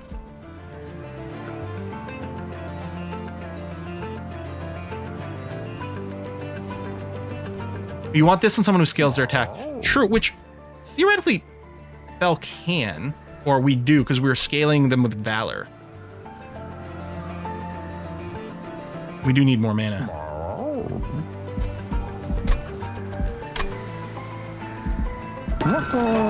Might do a reroll. Let's see what this artifact is. Sacrificial Chris. Apply Pyrogel 5 to an enemy unit enemy units when a whelp dies. We do have... No, I don't think we have any whelps. Many whelps. We don't have any whelps. Titan's Edict. Valor grants an additional +1 armor sack. Oh, hello. Oh, right, we got the Pyrogel too as a scaling mechanic. Making that curse thing a hell of a lot better. Breed Dragon. Summon. Triggers when played. Gets +10 attack and health for each Dragon Horde we have. Zealot number 2.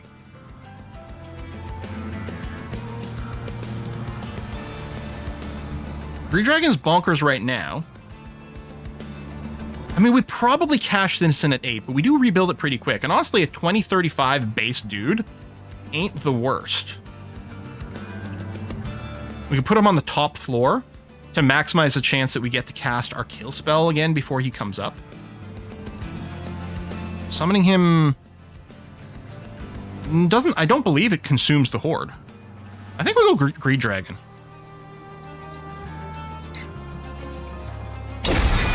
Greed Dragon. I think I am going to go to the Cursed Twin Blade. Because as long as we pyre up, it's going to come out ahead.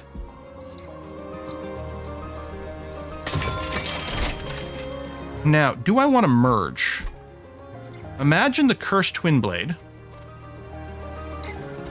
And the other piece of equipment. Everlasting Light. If we merge them.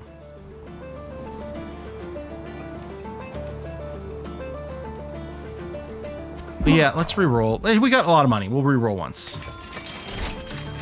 Permanent quick and 15 attack. Sacrificial Chamber. Gain 10 gold when a unit dies. Inferno Room. Deal 50 damage to all units at the start of combat. That's really cool. Sacrificial Chamber is kind of nice. I figure, let's pick this guy up. I think it'll pay for itself pretty fast. Yeah, Inferno is self-kill. Let's do one. Oh, I can't re-roll again.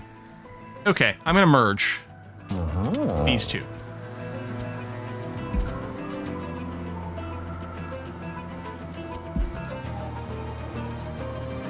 Let's see if it works.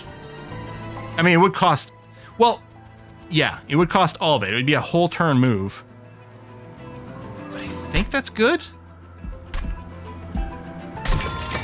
Anyway, maybe we can make it cheaper. Or next time we level up, whenever that happens. Like when we get the major upgrade.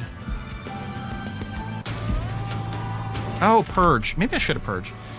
The front non-boss enemy each wave gets reanimate 1. When it's killed, it comes back with 1 HP. For 150 gold. How annoying is this? I got a lot of money. Do it.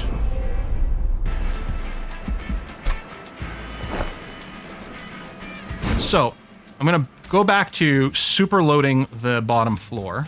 The Greed Dragon, though, on the top, but I think we're going to prep this one first. Yeah, I hate that I can't get the Zealot and the Magma Cultist down on the same play. I need +1 Ember in my deployment phase.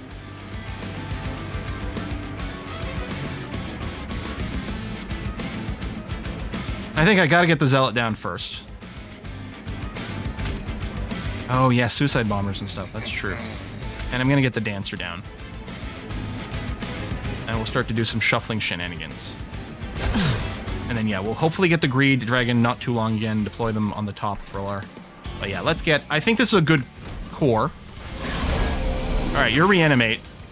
Okay, yeah, you don't have an on-death effect or anything. We don't have a kill... I've got to cast the... So, this isn't a spell, in theory. Because it's a Blight, so I think I could cast it here, but just in case. I have to toss this, annoyingly. Yeah, I can't have the +1 cost hit me now, which is annoying because I really want to cast this. This Entropic Crystal is terrible. Deadly Plunge. Oh yeah, cool. That's a random card. No, I have to just throw this away. Ugh. Or the dagger on the sweep, yeah. Like this. Because it would be a double tap on the sweep, which would be good for these guys who reanimate. Oh, Harvest. Triggers when a unit dies on this floor, +1 attack. Rude.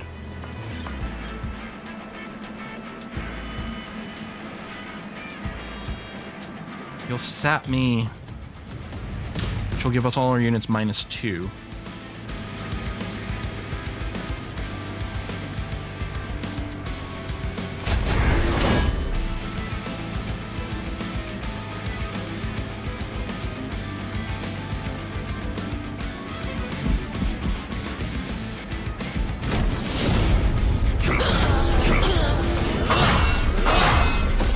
Yeah, I should have played the Dancer instead of in front of Fell, so that when I used the Fell's ability, it would have triggered the move on the Dancer.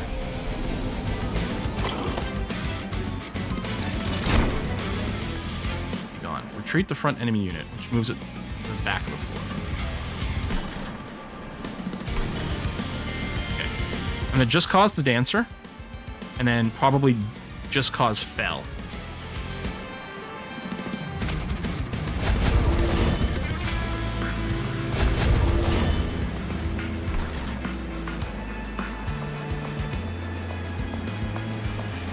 Oh, you would die if I did that.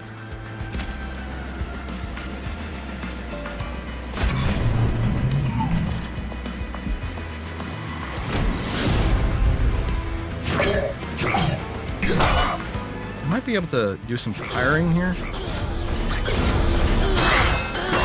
It's nice the Revenge works even if all I'm taking is armor damage.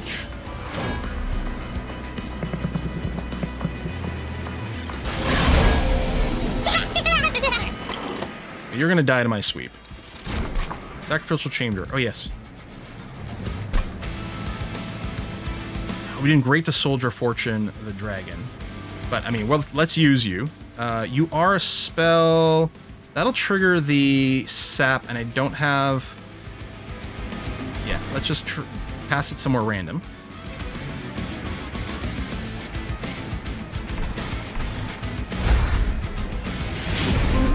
Oh, my random card that I got for my ability was just a random Curse Blade. Okay. With Quick, yeah, I want to deploy you on the base floor here. I don't think... No, back here is fine.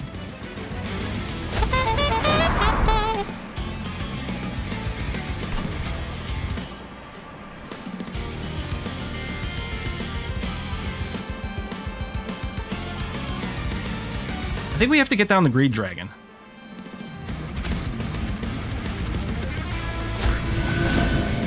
He's definitely not going to die. Although nothing here really is, because you can still reanimate, unfortunately. But he's deployed. Yeah, he's a chunky boy.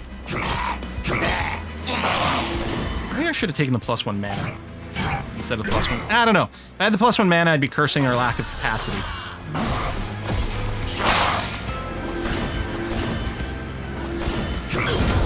And yeah, little baby attack here is still going to be good because you're going to kill the reanimated ones every time.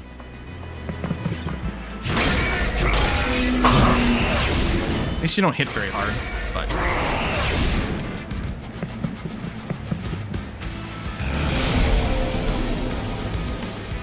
I mean, the reanimate on you is way less annoying than on the little guys. Devilish Details, consume. Oh, gain 3 eggs! Your pyre takes 10 damage. I mean, that would overcap us on the eggs. It's quite interesting, though. You need a multi-attack.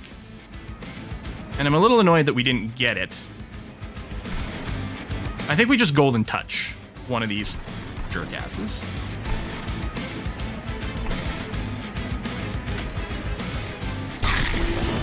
You harvest them, so be it. Your ability's up, perfect. So we're going to just cause on the Dancer. And then dance back. Just to keep getting the maximum boosts here. And yeah, you're not going to die. Well, you're going to die, but then you're going to respawn and hit my thing some more, but...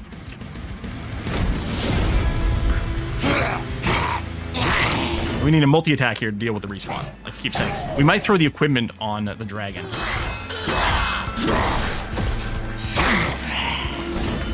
Harvest, then you're going to die. Or... Go. That'll die. And yeah, our boss with the Valor is like, the regenerating armor is pretty strong.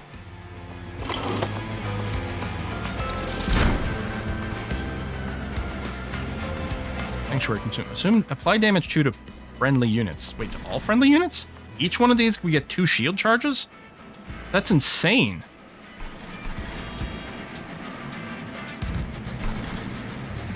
That's actually really sick. I think we have to use that. Now, it's going to take all our energy, but so be it. That should probably guarantee we win against the boss.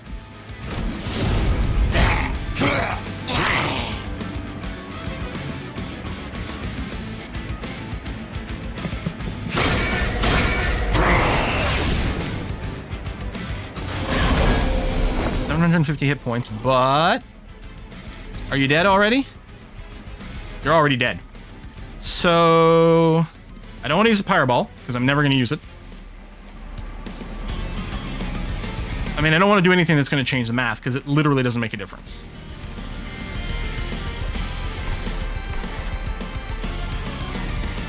Nothing here is giving me money. Nothing here is permanent. Yeah, we just end.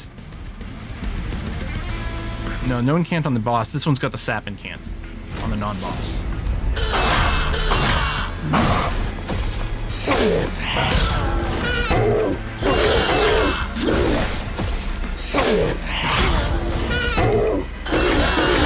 Boss is a big pile of eyes. It's like something Bill would have summoned in Gravity Falls.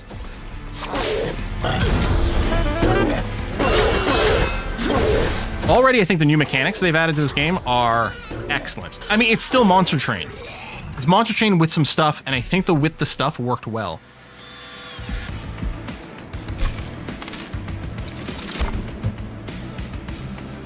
Okay. I did kind of want a Heroic Dive last time it came up. We are getting some random shit. Luckily, it's cheap. Benediction is awesome. It's more armor. Oh, fuck, and damage shit. Like, it's so expensive. It is a whole turn. That is actually really strong. I mean, shit, we could put some more Everlasting Lights on some of our dudes at the bottom, and it's actually pretty sick.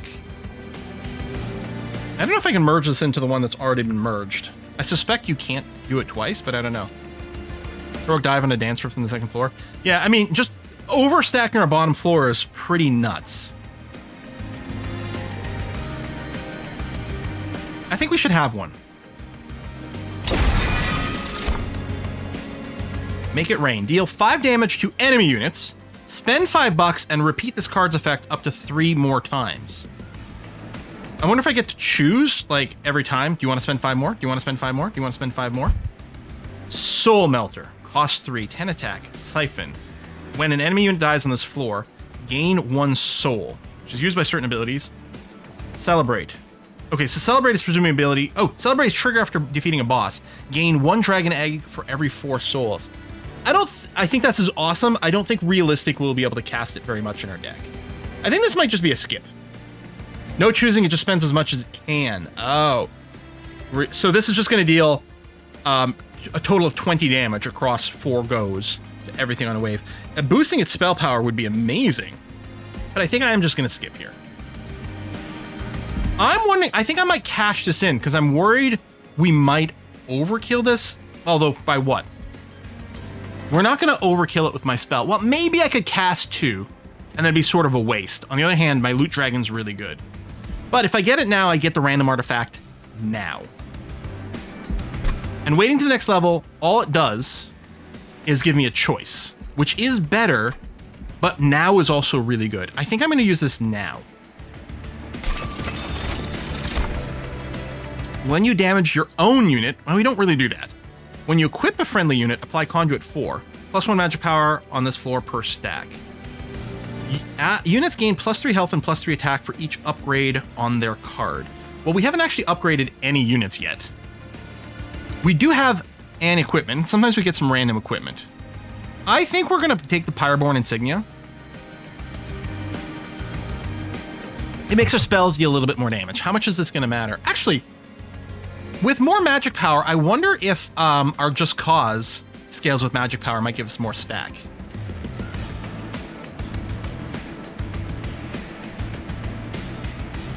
I don't know. I kind of want to check. No, it's not, because the Just Cause cards weren't eligible for getting upgraded with spell power. Won't 3 upgrade our boss? I don't think our boss has upgrades. The boss is leveled up, but it doesn't have an upgrade. Those little symbols here, like this is an upgrade on a spell. Our boss doesn't have upgrades. But if we start upgrading units, which is what we want, yeah, I don't think I need the 25 gold, so it's not going to be a skip. I guess I'll take this because it will work. Just nothing right now. Ancient Pinion. So this is our artifact that we don't get to choose. When an angel moves, it gains Valor 3. Death Dancer is an angel that we want to move. I think it's our only angel.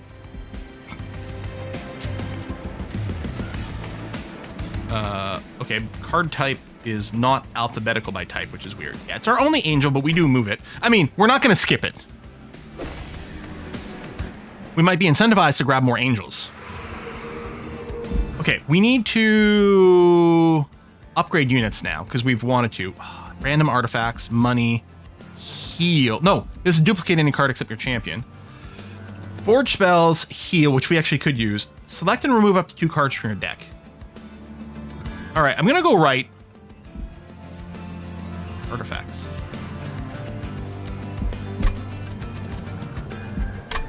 I'm going to go right.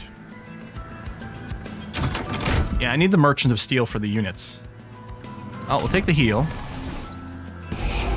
I don't suppose... I mean, this is, I'm assuming, still a purge, so the unpurgeable... Yeah, it's not there. I think we purge a couple of fire starters. I don't think that's what our deck is being based on at all. I think we're working very well to just optimize on the units and then dance them around with Just Cause. So I think we get rid of 2 fire starters. And I think there's going to be plenty of run where fire starter is going to be star, but that is not the one. Okay, cheaper. Heal your pyre. Upgrade a spell to permanently remove consume. That's interesting. I don't think I have to remove consume from Heroic Dive. I don't think this comes up enough. We could purge some more, that's true. I think we remove the consume from Selfless Sacrifice. So we can keep doing advanced shenanigans and gain damage shields, which are insanely OP. I think that works really well. We could remove the consume from Soldier of Fortune. And there's only so many units in the deck, but I don't think we cycle our deck that often. I kind of feel like we remove the consume and make this cheaper. Make it cost a 1. And then we'll probably use the Power Stone as well. And then maybe re-roll, maybe not the Holy Stone.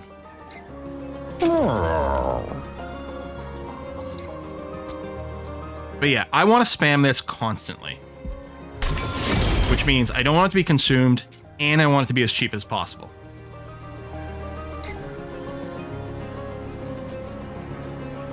Because I'm going to want to cast this every single time it's in my hand, without a doubt.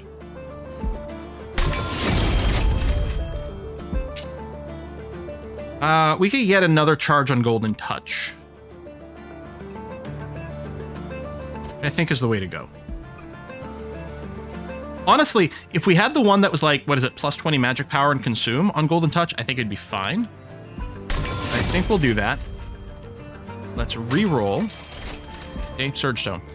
Or Smolder Stone. Cost -2 and gain consume. That's interesting. I don't think so.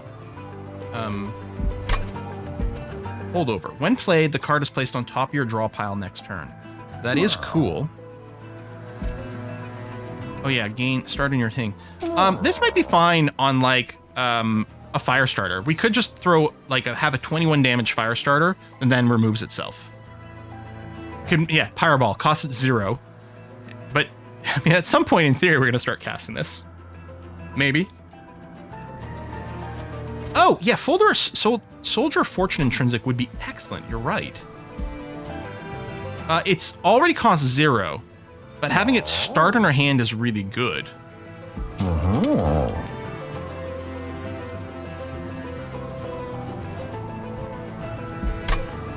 don't know if it's good enough. We could... Oh, that's interesting. We could put it on Pyreball. Because first of all, making it cheaper is going to be very practical.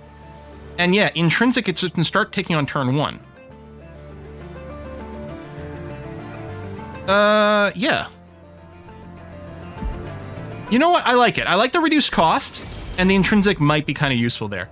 I think I'm just going to put this on a fire starter. And I think I'm going to purge the other fire starter.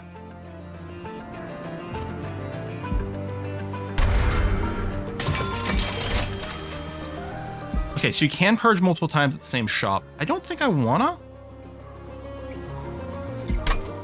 I think I'm okay now.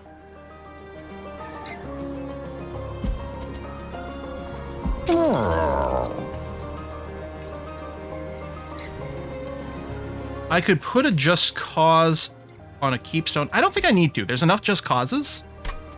No.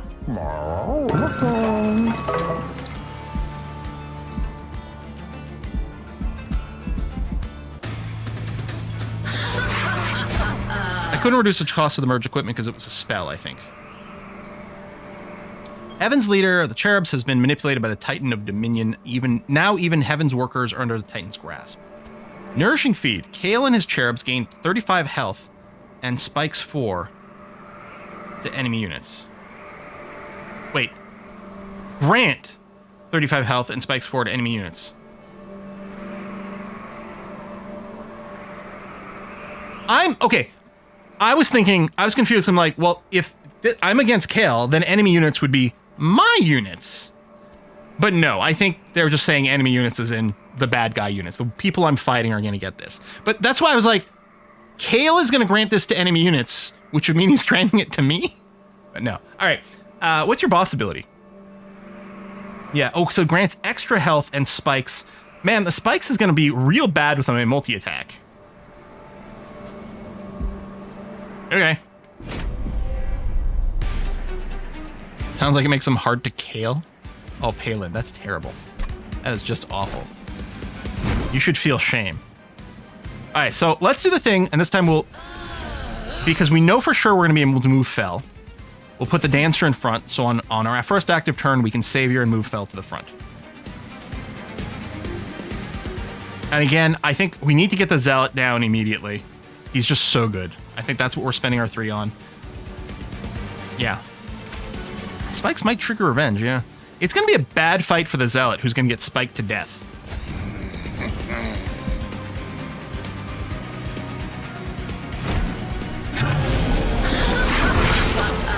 choose a path of change. Wait, what do you got? Apply corruption 3. Unit takes 1 damage per stack at the end of the turn. Okay, so a little kind of bleed. Stacks remain across turns. Hold on, the corruption stacks don't decrease?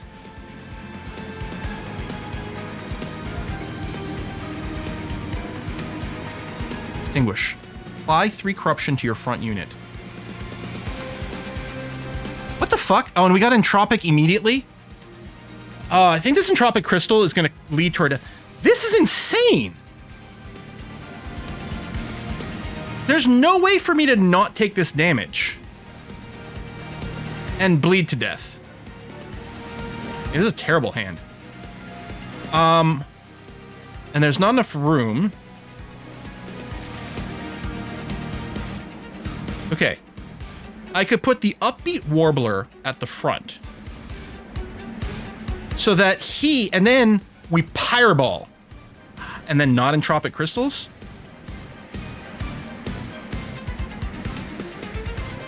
Oh, here's an interesting question. All excess damage is applied, to each enemy unit. Wait, seriously? So if I hit this guy, so this will have 87 leftover damage. Will it apply 87 damage to everything else on this floor? So because here's my plan. Upbeat Warbler at the front. Pyreball here. These guys die. They apply corruption there, but this guy will also die. This unit will be eaten by the front unit. Fel could tank the corruption with Valor. Yeah. I mean, ish. Because it's going to be, from these guys, it's going to be 6 stacks. And this guy, if he hits, will be another 3. So he'll be taking 9 of this bleed damage per turn. Plus regular attacks. No? What do you mean no? You have swipe. Yes. But quick. Well, I mean, yeah, but these guys apply corruption on death. I can't dodge the 6. No matter what, my unit at the front is going to have 6 corruption. And then if I can kill this guy first with quick and shit, maybe I don't get the extra 3. No, it's on death. Yeah. On death. That's what's making the calculus here annoying. Like, I could just put down the Warbler, Fireball, these guys explode, the Warbler gets 6 stacks of corruption, and he was going to die eventually. Oh, the Dancer's definitely not tanking anything. We're definitely moving the Fel to the front here. Now, assuming we get quick, and you move to the front, which will cause my Death Dancer to not die, hoping we can kill this guy. I'm not sure if we will, though. The problem is this fucking entropic crystal. I don't think we're going to golden touch here, unfortunately. I'm actually wondering, we might have to eat this entropic crystal in this round. I don't know, or we Pyreball. You know...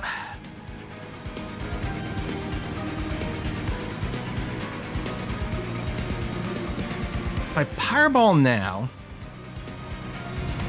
activate, which will save you, you'll already have the 6 stacks of corruption. But you're going to gain some Valor as we just cause you. I'm not sure you're going to gain enough. Maybe.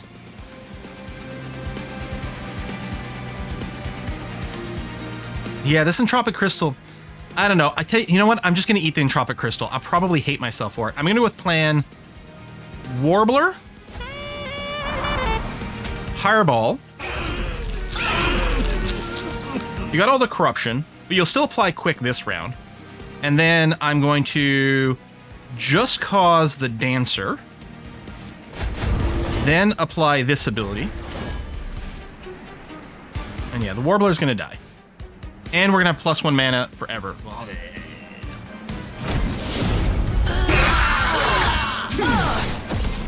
And we got that just so we get a random card every turn. Yeah, no, I don't think that was worth it. We probably should have skipped if it was an option. But we'll see. Okay, you're moving up there. That's actually nice, because you're not giving extra thorns, which I forgot about. Nourishing Cherub. Oh yeah, that's the thing with the eat. Heroic Dive doesn't help us right now.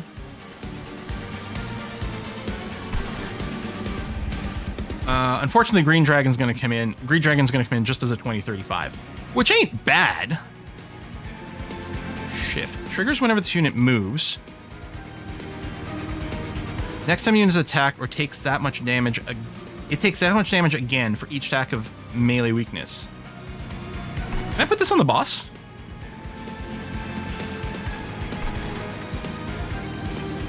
Oh, the crystal is to buff the pyro ball.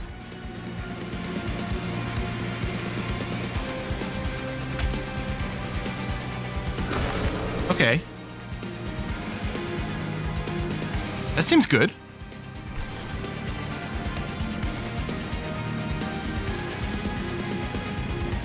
I don't think I want to do just cause. Well, actually, I could just cause the boss. It's, or my fell. It won't move things around, but it'll give him more valor stacks. I think that's fine. Although, I mean, the sooner we get the sacrificial chamber, the sooner we get money. But we also have to make sure we're winning. I think I'll just stack. Or, hold on. Maybe I should just get the Greed Dragon down. Maybe I should get it down here.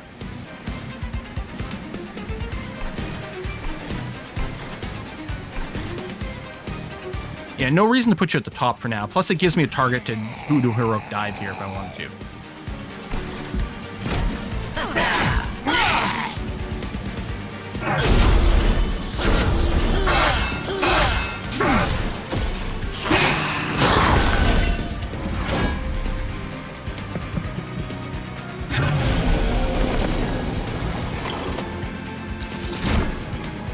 Windblade.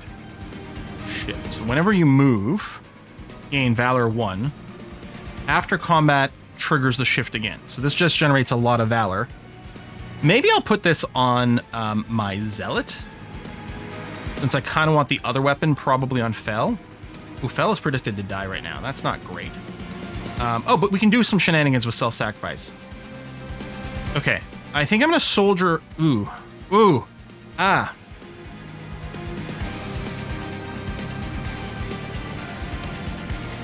I think I got a Soldier of Fortune, and I'll probably Selfless Sacrifice on Fel. Although I don't know if that's going to save them.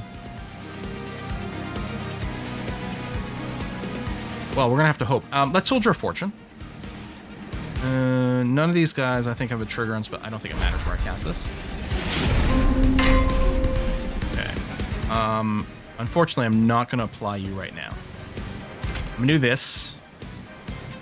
Hold on. Unless I self-sacrifice here. No, this should be okay. I think. You don't currently don't have any armor. You just have 14 HP. You have the 21, but you will tank 2 attacks. And then it'll give us huge buffs. I don't know what the math is going to work out here. I'm going to have to hope that you survive. Triggers on all shifts, so it's a good answer, yeah. Yeah, I think we probably will want the Windblade there, but I can't right now. Fuck, you're still gonna die. Oh. And we're not killing this guy now? I couldn't do the math for it. I'm gonna lose the Dancer. That's really bad. Yeah, those two shoot through the shield and then that.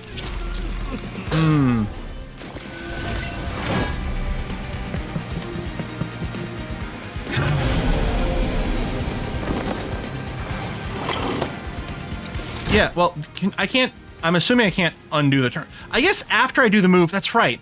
After I play the card and I see the update, I can still rewind.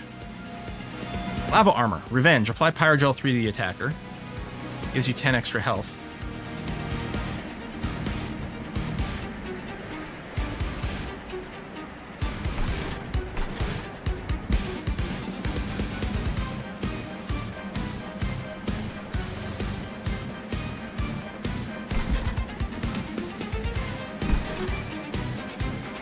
You have to do this, which means you should not survive. Where's the undo button?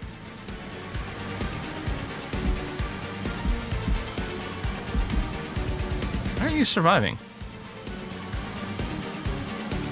I thought this guy will hit you for 3, and this guy will hit you for 22, so this guy should live. Oh, then he's dying to the thorns.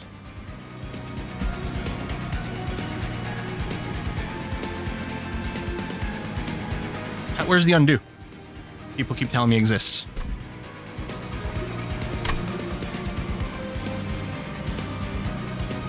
Someone said that the undo button only comes up at the first tutorial boss. Oh, so we don't actually have a feature for that. So when I played this guy to try to... All right. I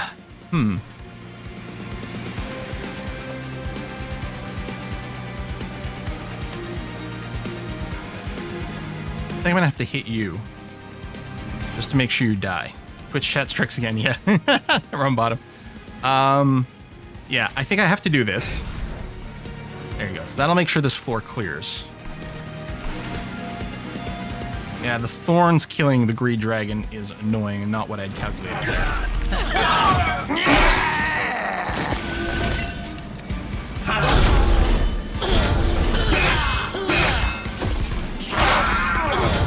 Alright, sweep. I mean, the 30 base damage sweep's pretty good. I'm not sure we're going to be able to win the final encounter, though. Our combo's kind of gone. I think it's the, that entropic crystal is just too bad. It fucked us a few times, but never quite as hard as this one. All right, we need to get our selfless sacrifice. Although it's still going to pop on these. Like, we need the quick so that these guys don't drain it. But I think it will allow us to survive. 22. Why is this guy predicting to die? I guess because of all the thorns damage. This would drop the shield on our zealot as well. But no, we're going to do it this way so that we can... oh yes, and we'll trigger the savior too. And then we'll drop a shield steward. I could drop it on this floor, and I guess I should, because you will gain the advantage of a bunch of the valor stacks. It'd be nice if I could do the magma cultist, but we can't. If I do this, we won't have room for the magma cultist, although maybe I can descend you from the other floor. I'll do this to protect the zealot as much as possible. Yeah, there's a bunch of unlocks and stuff that we'll get on the future runs as well, so... There, but yeah, the entropic crystal is just too brutal. I think it's hosed us too hard. We might still manage this one. Hell's Finest, have a monster deal at least 100 damage in one hit. Hey, achievement unlocked.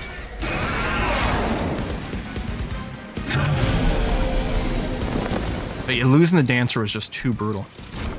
Okay, I can get our big-ass equipment going, though. It's time. Let's just put this... Although the extra multi-strikes are going to be brutal. Do I put it on your sweeper so the sweeper hits twice? I guess we do. Because you are going to scale in damage by, well, not applying stacks of pyro because the monsters leave, but you are going to keep getting some valor stacks from other things. And this way we multi-strike on a sweep. Tomb. Reduce the unit's cooldown timer by 1 to a minimum 1, which is really nice.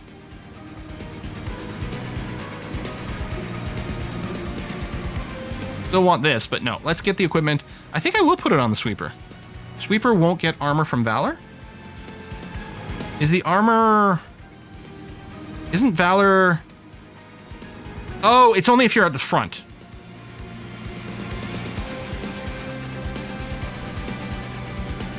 That's fine, though. That's fine. I want to give him multi-strike. And when he strikes, he's going to apply Valor to friendly units. He's going to get Valor from there. They're Valoring each other like crazy. I think I like this.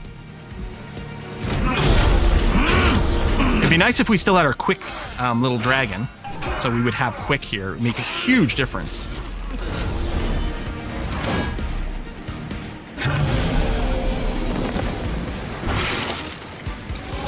Fucking Entropic Crystal. I mean, I could not cast it and just give up on casting spells. I think we do cast it here and then deploy the Windblade. Not that we're really shifting some people around.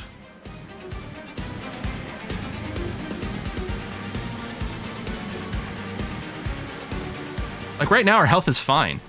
Yeah, let's get rid of this bastard. So the Windblade. If I put it on the... because the boss doesn't have equipment right now. It's weird. Oh, can you replace equipment? Like, would this let me cast this and I'd lose the Cursed Blade? It's just Valor 1 per turn. That's true, but we don't have anything else going on right now. We've got the mana, so we may as well put it down.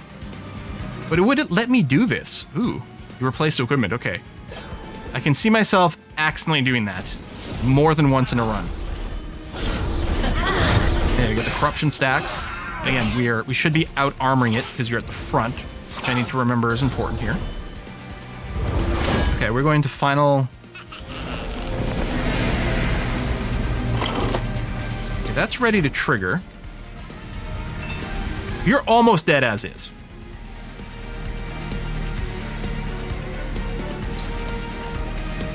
Ascend, then advance. It's interesting. We could ascend, then advance, then descend.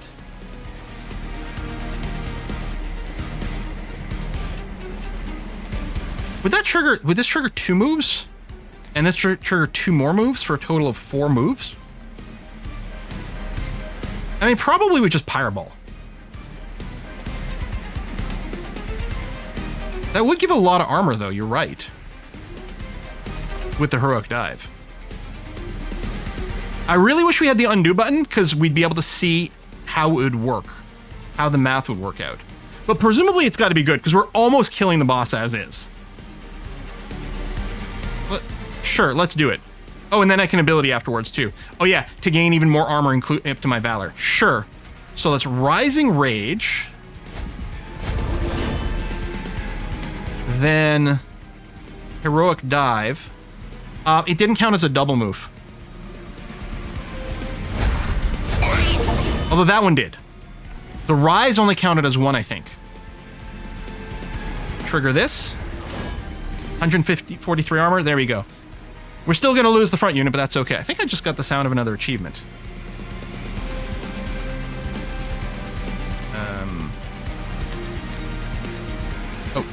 Wrong game in Steam. Overkill. Have a spell deal at least 175 damage one hit. Huh?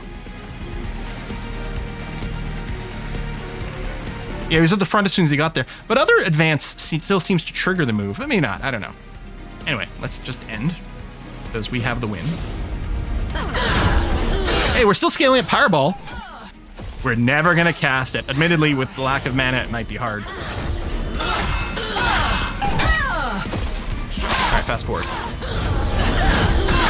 Faster forward.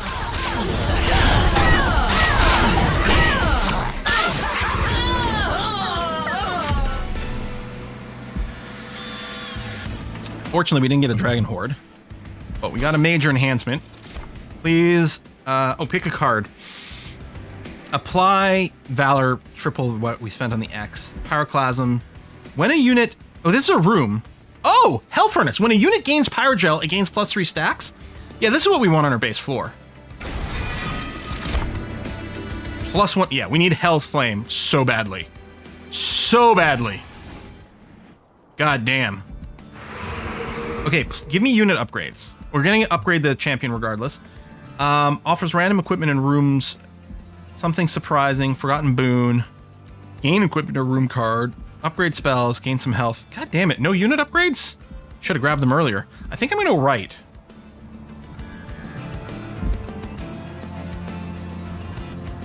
I don't really want another equipment or room card. I think I want to upgrade them instead.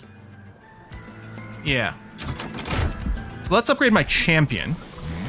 So we can get Savior 2. Can we reference what our current Savior does? Because this has got the same cooldown. I think our current Savior gives us 5 Valor, so this gives us 15 Valor. That's the only difference. We still get the armor equal to our Valor. This is just 15 base Valor added instead of just 1. Slightly more base damage, but that doesn't really matter compared to the scaling, although it does add a lot of extra damage. Revenge, apply Valor 2. Right, which we'd seen before. I think I'm going to go here. I think we'll just stack the Valor and increase their damage that much more. More than the Revenge. I think I like this.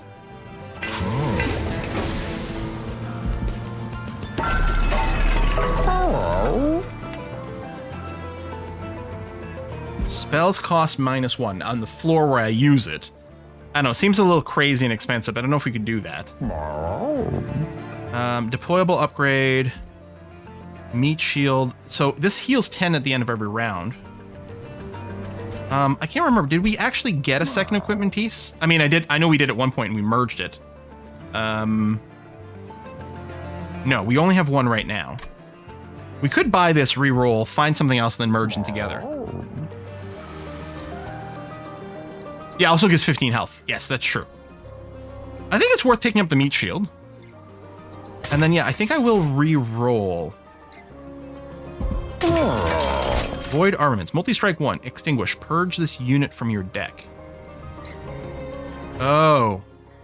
So if I put this on a unit and it dies, it's gone forever. Now, I'm assuming you can't have more than one room upgrade, so more than one health furnace doesn't really help. This unit's attack is equal to its max health. How about we merge this with the meat? Yeah.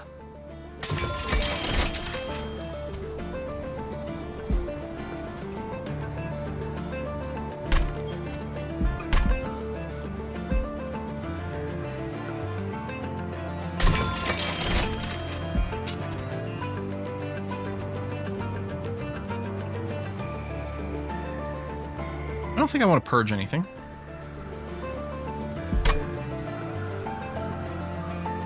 I think we're okay now. Oh, that's true. Oh, that's a good point. I could get this and start putting it on the shield dudes, but we don't have that much shaft units. Can you purge the crystal? No, it's not a unit, unfortunately. All right, let's see what this random event is. The legendary dog made of bone bounces towards you, its bone tail rattling together in an excited wag. An elusive creature that can cross dimensions. There's not a space, I think, after this period, and it's annoying me. I mean, maybe that's just the font and the kerning and stuff, but an elusive creature that can cross dimensions as easily as he can catch a cursed stick. You're blessed by his appearance. Yip! However, life as a mythical, adorable puppy is a lonely one, and the dog made of bone's tail droops and his little bony expression seems sad. Will you stop for Bone Dog and give him some kindness? We have to pet the dog! Bone Dog Pendant. The first time the pyre reaches 0 health, restore the pyre to 25% health. You can only trigger once. Okay. Adopt the dog! Celebrate. When we beat a boss, your pyre permanently gains 10 max HP? Now we gotta keep the Bone Dog alive. That's the part I don't like. What if the Bone Dog dies? We will be sad. I mean, until we summon it in the next battle. But until then, we will be sad. Play him late, he's free. True, I mean, he does thicken our deck, but I'm not sure how much of a problem that is. And the pendant is really easy. Just one time we don't die. But here's a question. Can we access the map? Ooh, we can access this map. Is this where we are now? See, we're quite near the end of the game. I'm not sure the Bone Dog is going to permanently boost our health that much. If it was earlier, it'd be nice. So don't worry, we trust you to keep the dog alive and not make all chat sad. You guys have watched me play RimWorld before. I think I'm gonna take the Bone Dog, or pet the Bone Dog, and get the pendant because it's bulletproof. Because I don't think there's enough left to give us enough of these charges. So I'm gonna do that as a safety buffer. We pet the dog; it's fine. He seems happy. $50. All right, let's go. I don't think I want more gold right now. I'm just gonna go and start the battle. Especially because we have that like shit ass card. Okay. Oh!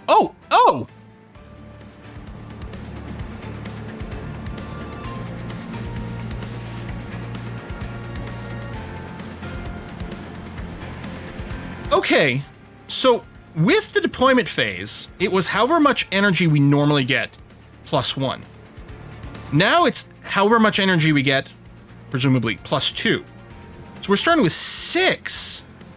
Okay, I just thought these were just two different things. You get the +1 per turn, and then completely separately from that, we're getting +1 per deployment. And the twain are not the same. But no, increasing our ember per turn increases our deployment ember as well. Okay, 6 is a crazy big boost. Okay, so we're gonna do this. Again, we're gonna put the Dancer first because we can guarantee a position swap. And then we can also get our Magma Cultist so that when we spam spells, we do that. And then... oh, and then we need the Zealot because the Zealot's amazing. And if we can descend the Magma thing, great. Awesome. Beauteous. I mean, this is our opener over here. Makes me think of playing like the Deadlands card game. Is it called Deadlands or Doomtown? I can't remember what with the RPG versus the card game. But you'd like set up your starters. Okay, let's go. Vowed Gladiator. So you're just a big sack of hit points. And then you've got a sweep. Which would be... fucking stop giving me the Entropic Crystal on turn 1. This is probably okay. I think what we do is we fireball this guy. Because I was going to say, if we had the quick creature... I should Solar Fortune, because it's free. Oh yeah, and we Pyrogel. That's true too. Yes! Grants quick. Okay, because this means we will now sweep this guy before he gets to attack us and deal damage to a bunch of dudes. Oh wait, hold on. But I would have to descend him, which I can... This moves him to the front. That's okay, we got a cooldown. So, if I put the Warbler here, and then descend him, and then trigger the ability on the Fel to move him to the front. And then I still have 2 mana left to burn this stupid bullshit. I think this works.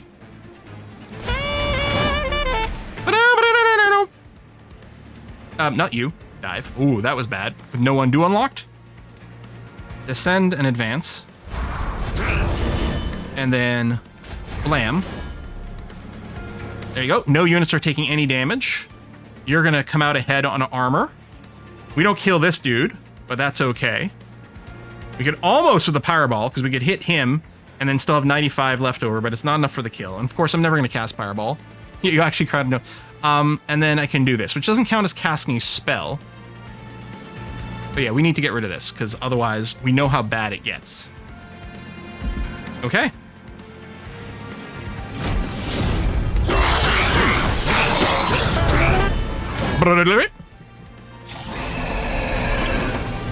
Resolve, if you have no units on the floor, deals 5 damage to the pyre. Okay.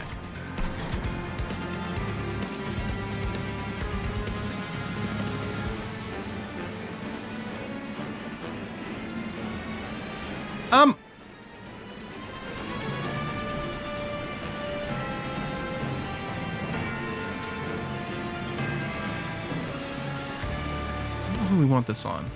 We can do the Golden Touch. I mean, he's going to die regardless, but we could Golden Touch him and start building charges to the Greed Dragon. Do we put the meat rings on our lead person? Probably, because they are going to potentially take some damage past their armor, and we want them healing. It'll set their attack, so it's going to set their health to 55, which should set their attack to 55. I don't know how that interacts with the Valor. If this is just setting the base attack, so it'll set it to 55, and then on top of that, we're still getting the Valor? What's this tomb? Apply ability Flight. Flight to a friendly unit. Move to a targeted location on any floor. That's neat. Okay, well, let's cast it. Yeah. No, it's going to set it, but I'm wondering if future Valor changes are going to let us go above 55.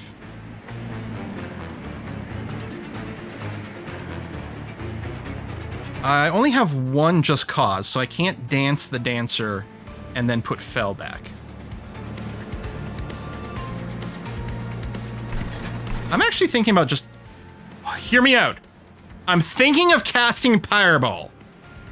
Crazy, I know. But that'll guarantee this guy dies. It's true, the Dancer could afford 5 damage, which is all that's coming in. That's an excellent point. I should Just Cause, because it'll give everyone a bunch of extra damage.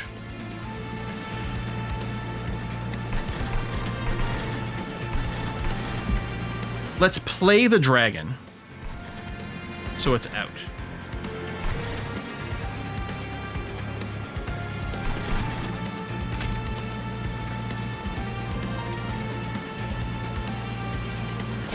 And the Merge Meat does lock her attack.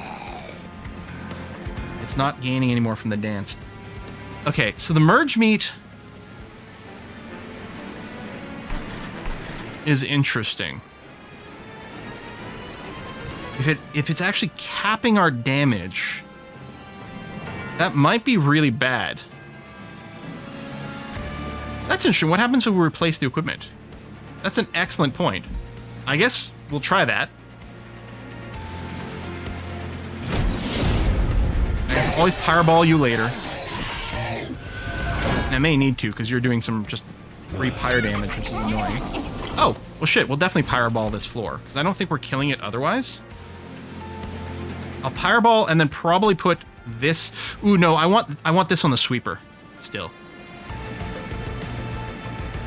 Fucking hell, you got a lot of hit points.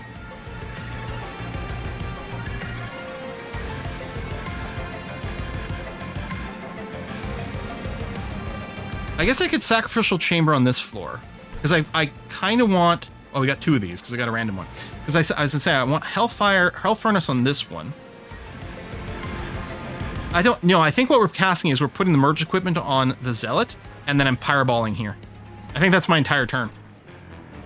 Which is fine. You're not dying. Your cooldown's not available. Yeah, I think that's it. Zealot becomes more Zealotous.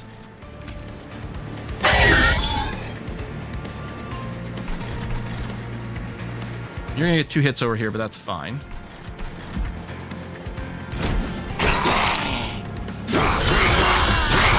Yeah, you're right. The gold doesn't really matter anymore. That's true. Only 1 hit. I forgot how much damage my pyre is doing now. Now, you are annoying with this, and it might trigger. What is this thing? Death Metal Hymnist. Enchant. Other units on this floor get multi-strike 1?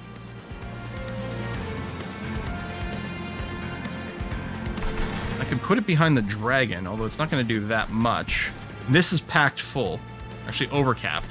I don't have my Descend again, right? We've used it already? Yeah, to get the overcap. Let's do some movement shenanigans here.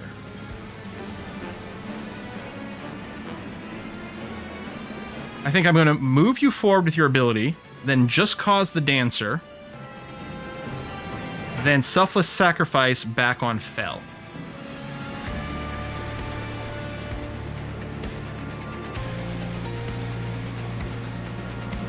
I guess I should do this last, so you get maximum armor. Not that it matters, so you're not taking damage.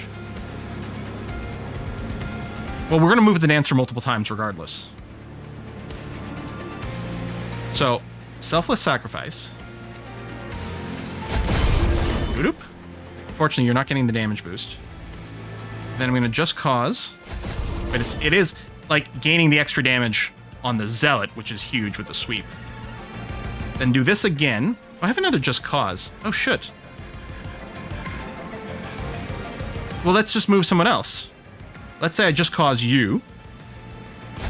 Clearly, you don't want to be in the front, but that's okay, because I'm going to move you in the front this way. These guys are all dying.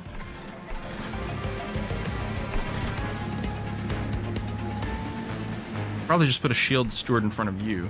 I mean, I could Firestarter, but it's not going to do anything. Yeah, I still need to replace... Well, I can't. I don't have any more equipment, unfortunately. And yeah, you're dealing some free damage to the fire, which is annoying.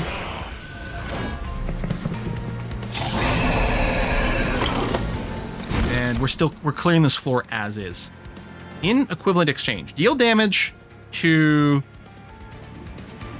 25 times your dragon hordes, and then lose a dragon horde. Well, currently I have 0, so this does nothing. Reduce the units... Oh, we might want to put this on our Fell to reduce our cooldown timer. Actually, but we don't need money. I was going to say, I could Sacrificial Chamber over here. I mean, we do have one more floor. We have one more chance to spend some money, but I guess we know what's there. There's a Merchant of Arms, finally.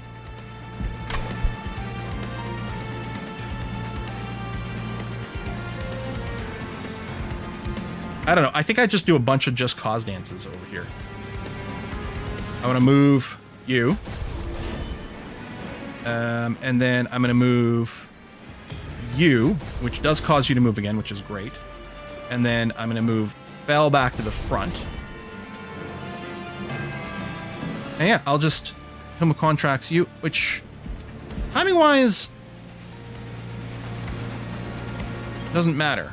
It'll let us do this one turn earlier, but it's only going to be one use of your ability regardless. All right, fuck it. Did I Hellfire this room? I don't think we ever got around to it. It looks the same, doesn't it? Is there a place that lists the buff on this room? I don't think we got around to Hellfiring it. So let me go ahead and do this. We'll get some extra money because who knows.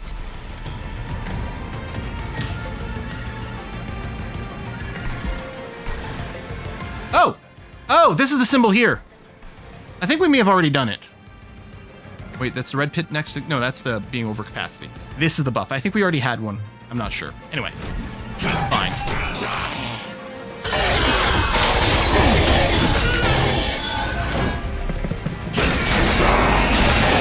Poor heart.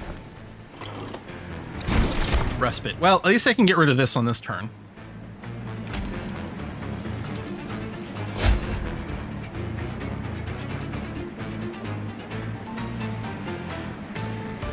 I think I'd just cause you, and then I'd be able to use this ability next turn regardless.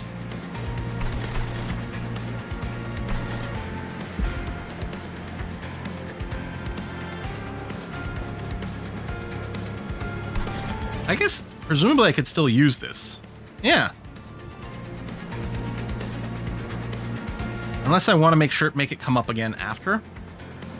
We get the armor then. No, let's use it now. Because it's going to guarantee she moves again. Which is just making our Zealot into a death machine, which is what I kind of want.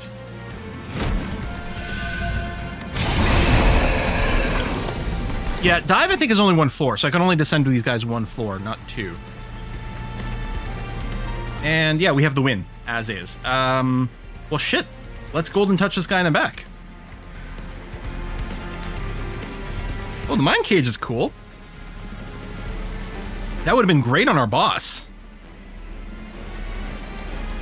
But yeah, we've got the win. I'm hoping this doesn't change those mechanics. We don't need to replace the equipment. We've got the win. Let's not do anything that changes the math, even though replacing this equipment here would probably boost your damage. Well, yeah, because you're going to get at least plus 60 from the Valor.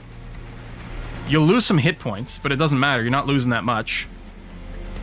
We can dance. Who cares about more damage? We've got the kill. I'm just going to end turn.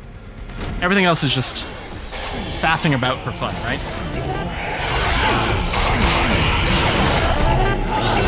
Now, why would it Hell's Furnace? Right now, we actually got a little bit of extra money from not Hell Furnacing. All right, we have an egg again. Everlasting Light equipment. Oh, yes. Demonize. Descend. Apply mana weakness, melee weakness 2, which we could use on an enemy. It's really expensive. Benediction. Apply Valor 2 and damage shield 1 to friendly units. Is really good, but it's so expensive. I think our mana's really, is in place for all the shuffling shenanigans. / casting that stupid-ass crystal. So I'm just going to skip that. Fan in the Flames. Explosive, which is the splash damage thing.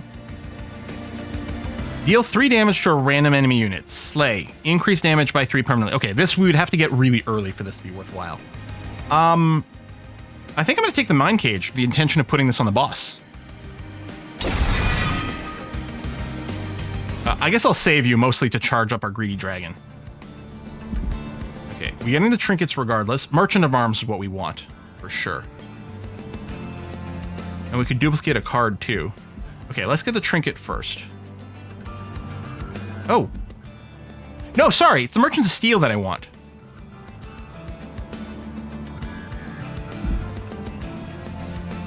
Yeah, at this point I really did want the duplicate. But I guess we'll go here and just try to spend a lot of money on the Merchants of Steel. As much as we can. Take the money. Maybe we do we remove a couple of the goobers? No, I'm not sure about that. Let's take the trinket first and see what's what. When a family unit gains Valor, it gains +1 stack. Should we get it? What do you think? Yeah, we did need to heal maybe too, but... Deal 3 piercing damage whenever a enemy unit moves between floors. I remember this being quite fun, but it feels like at this stage in the game, that's probably not going to do enough to matter. Although we could just buy it. Because I can only reroll once, right?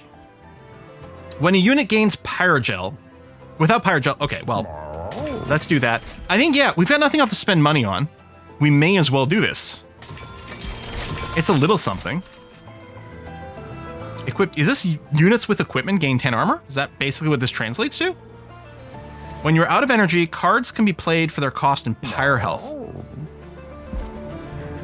We could use the deployment stuff. I don't have a lot of pyre health, but that is insane. Oh, wait, unit upgrades. Fucking hell, yes. Although those were good purchases, too. Upgrade a unit, no. Upgrade a unit Valor 9? Upgrade a unit with multi-strike.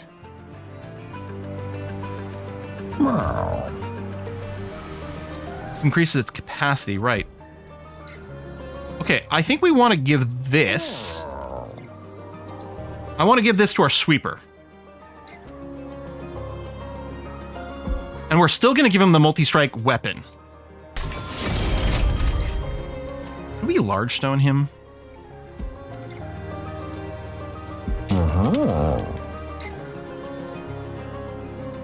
So, really, because Fell is the one who's going to gain the armor from Valor. But Valor still gives you attack, regardless. Which makes me think we put it on the Zealot, unless I want to save to see what happens on a reroll. Oh yeah, we could Valor the Dragon, because he's probably going to be in the front on his own row. Yeah, I like that. Let me tank here. I might re-roll here.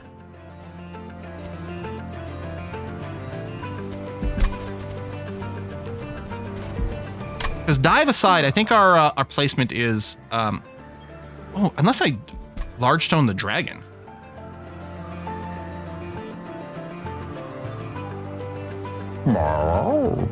Because he's not really getting overloaded on his floor. Yeah, okay. Let's make the dragon bigger. He can be like that dragon from the Dungeons & Dragons movie. Okay, we're going to reroll.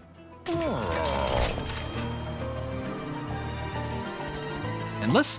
When a unit dies or is eaten, return its card to the top of the draw pile. Interesting. Titanite? Incoming damage reduced by half. You just permanently take half damage.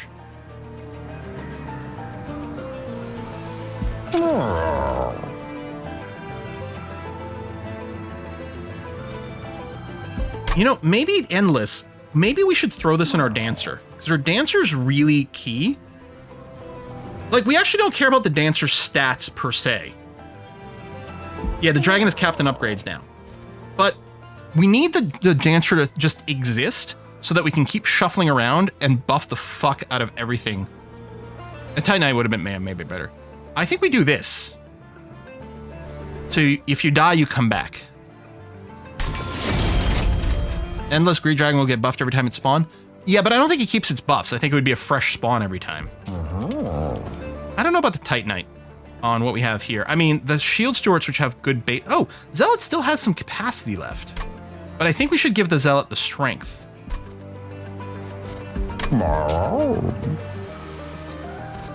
Or fuck it, actually, its strength should scale really well with the Dancer. Maybe I just give it some health so it doesn't die. Or the Titanite. If I go with the Titan Stone, I can't do anything else. If I go, I can Heartstone and Strength Stone.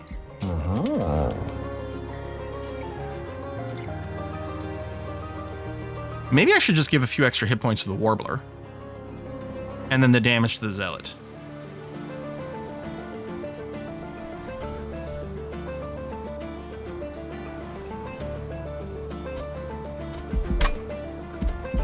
Just to stop the Warbler from dying to absolute random bullshit. Yeah, Titanstone's a permanent double health, which is nice, but we don't actually have a good target for it. I mean, I guess I could still put on the Dancer, just make it really hard to clear. Or put on the Zealot. You know, we don't... I should just put on the Zealot. We don't want it to die. And we've got nothing else that we need to worry about saving up for. Yeah, okay, let's just do it this way. Which is worth slightly more than the Heartstone. And then we're out of work. That's fine. Okay. Oh, I got an Unstable Vortex. I'm wondering about getting rid of the Golden Touch right now. We can still get an egg to buff the dragon. But barely. Or the Firestarter. Like, this amount of flat damage doesn't really matter too much. Just get rid of the Spear Stewards. I mean, once they're played, they're played. They're still out there. Like, they don't really hurt. They're cheap as shit. And we've got capacity to spare. Yeah, we don't have to remove. I don't think getting rid of the Spear Stewards is actually going to help us that much. Oh, I agree. Let's get rid of the Sacrificial Chamber. That's a completely dead draw.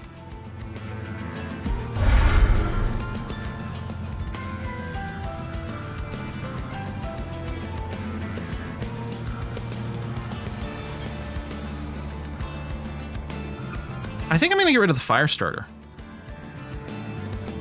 Get rid of Pyro Ball. Yeah, I never cast it anyway. I don't think I want to remove a Just Cause. No, because I think that works really well with what we're building. Seraph Eternus, chosen of savagery.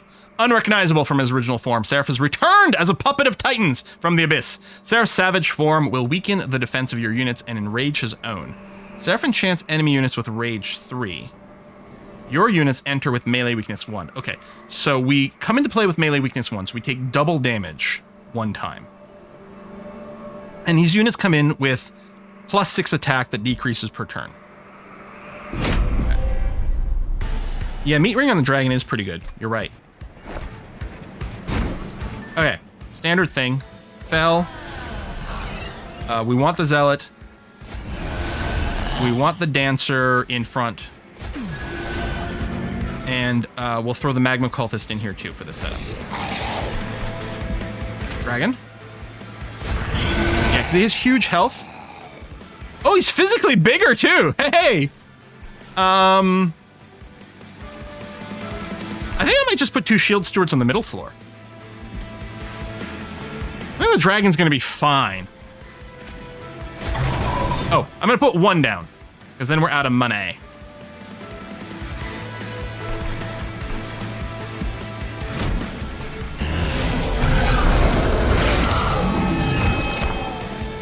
Other units on the same floor gain a bonus. Oh, okay. We're gonna take a bunch of damage here. Remember, we're taking bonus because of the melee weakness. Be gone. Retreat for the front enemy unit. Apply melee weakness 1 to enemy units. All of them. So I could do this, send him in the back, give them all. I don't know if it matters. I really like the Mind Cage on Fell.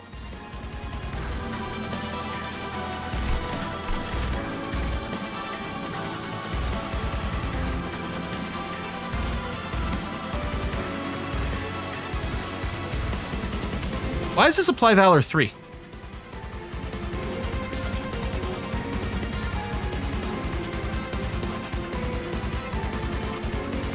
Oh, the trinket. Okay, right. The +1 Valor. I didn't realize it was going to upgrade the card. That makes sense.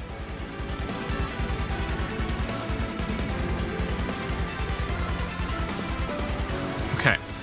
I really would like to get the Upbeat Warbler here so I can descend it in the future when we get that. I need to make sure the Dancer's not up front. That's easy. I can do this, but I also have 1 Just Cause. I think that's my only mover.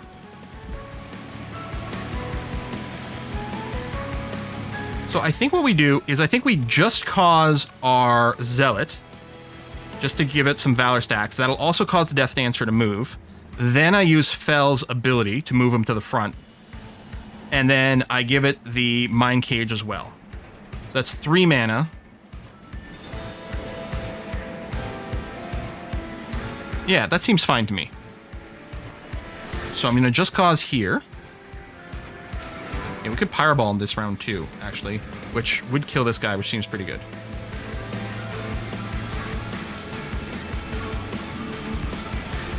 Oh yeah, oh yeah, you're right. We have to Pyro Ball away the sweeps because we're not first striking. Yeah, I have to Pyro Ball.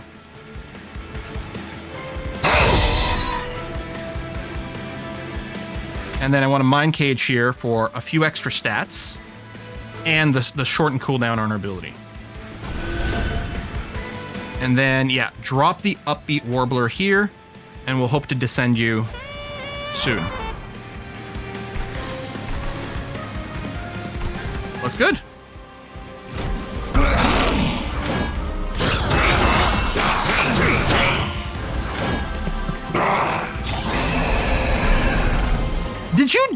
Did you have just barely enough health that you died to these stupid spikes? Well, that's funny. Okay, well, we got a crystal. This is a big boss fight. We can't sit around with this effectiveness. So we just have -2 energy this turn. Deal with it. Fuck, I don't have my drop, so I guess we'll cleave to kill the sweeper. Yeah. I won't be able to Hell Furnace this turn. We're just going to cleave, because otherwise the sweeper kills some dudes.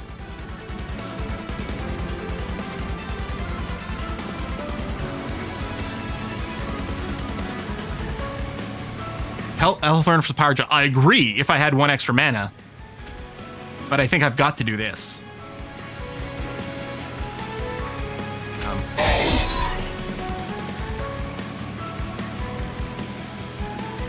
So my dudes survive now.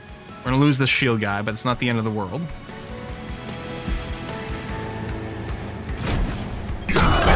As soon as we get our little burb down here, then we don't care about sweepers anymore, because our sweepers will go first.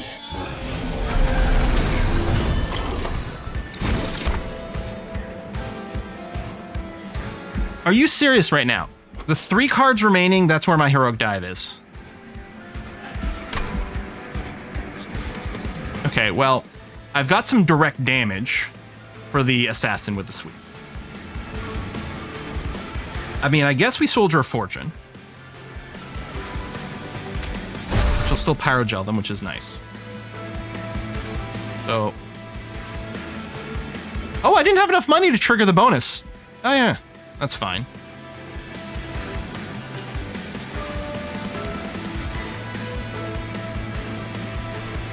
I have to direct damage the sweeper. Which, the only direct damage I have is the Golden Touch, right? Because these won't happen to trigger another... No, I have to Golden Touch this guy.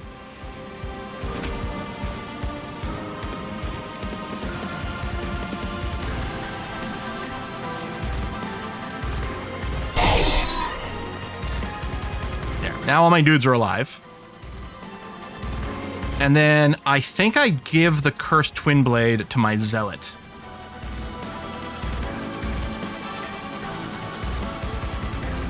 Yeah, I mean, I'd love to go and Dragon, but I think the Cursed Twin Blade is the way to go right now. Yeah, my ability's up. We may as well spam it. I mean, I could do some Just Cause shenanigans. You're right, I could. I could Just Cause the Death Dancer to the front. Then I could use Fel's ability to move them back to the front as well. And have 1 mana left over to put the meat ring on the dragon.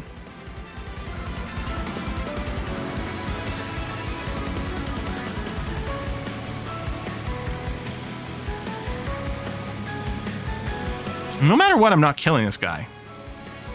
If I boost my sweeper damage, maybe.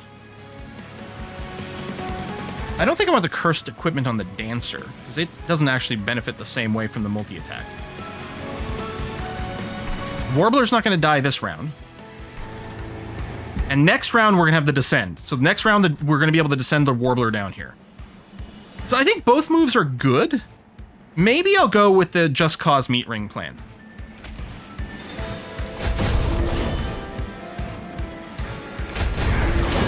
Okay, that is going to lead enough to this guy dying now, which is nice.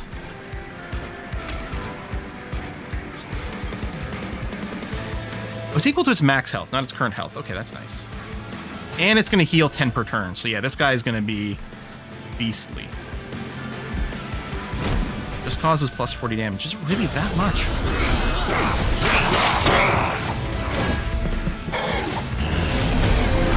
All right, Warbler. Time to get out. Oh, I better get another Just Cause. Okay, I did. Good. Because otherwise the Warbler would be in front, which would be horrible. So I descend him. It puts him in front. Then I Just Cause someone to get there. I've got lots of advances now, which is nice. The Cursed Twin Blade is back. Okay, there's no doubt we have to do this. Oh, hold on. I might want to... I'm going to Just Cause the Dancer first.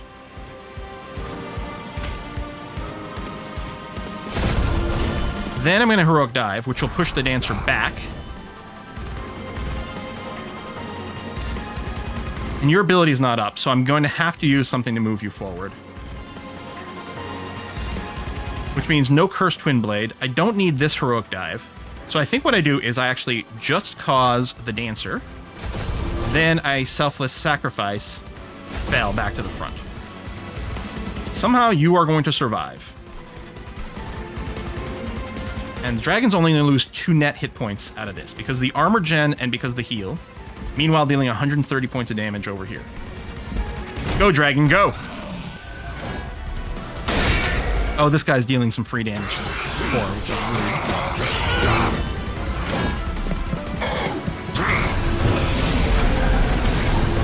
Oh, because the Pyrogel, the +3 is turning into way more. Oh, that's sweet. How freaked out are we about the Entropic Crystal? I think we have to. You're not going to die. I mean, we are going to take more damage here, but it's not at death levels yet. Everything's going to die over here. We don't have to Pyreball you. I could Pyreball you, and then that would mean you would die. And I think that might happen. I think we play the Entropic Crystal. Oh, and I can do some Just Cause shenanigans. Perfect. We'll do this. We'll Just Cause the Dancer. Bring you back up to the front. And yeah, I'm going to Pyreball this guy.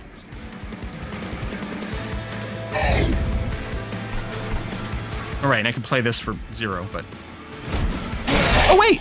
It's not consumed. It would still count as casting a spell, wouldn't it? And apply another charge of Pyrogel, I bet. Dang.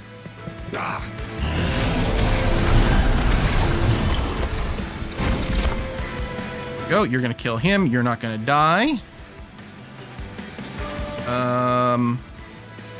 This is the weapon we want to put on our Zealot. Oh, Shredder.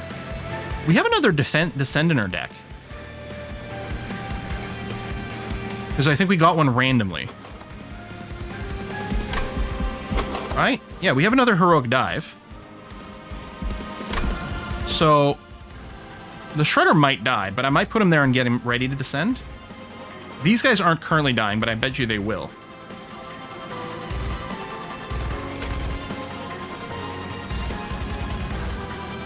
You don't have equipment currently.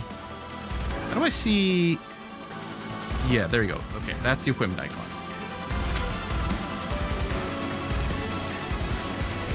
Oh, yeah, you know what? Maybe... Yeah, maybe we Hell Furnace. Although I could also do... Not enough Just Cause shenanigans. Alright, tell you what, we'll get it down.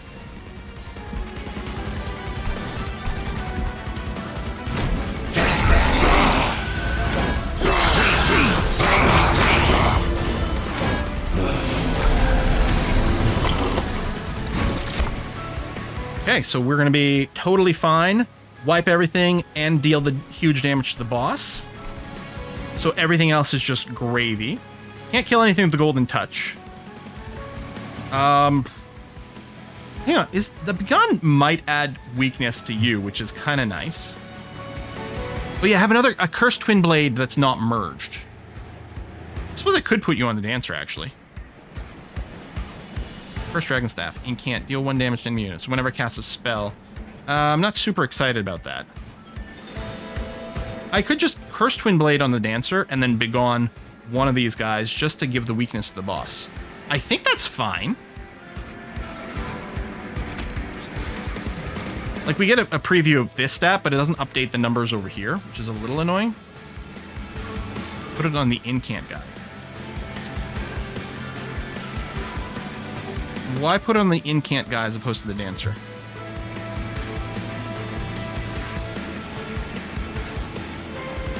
Or are you talking about the Cursed Dragon Staff? Deal 1 damage to enemy units. Well, that's... Hold on. If we have this, it would trigger the Pyro every time, wouldn't it? Although... Which would hurt the boss. I guess if I cast a spell, it would put 1 stack of Pyrogel on these guys and then hit them all for 1, which means it hits them all for 2. That doesn't seem... Yeah, like the 1 damage probably does trigger the Pyrogel, but it really wouldn't make any difference other than sort of kind of the boss. No, so I think I like... Okay, I'm going to put the Cursed Twin Blade here. And I'm going to Begone. You got weakness, you are going to take more damage. And everything else is still going to get cleared. And we're still not taking any damage over here, so... Sure.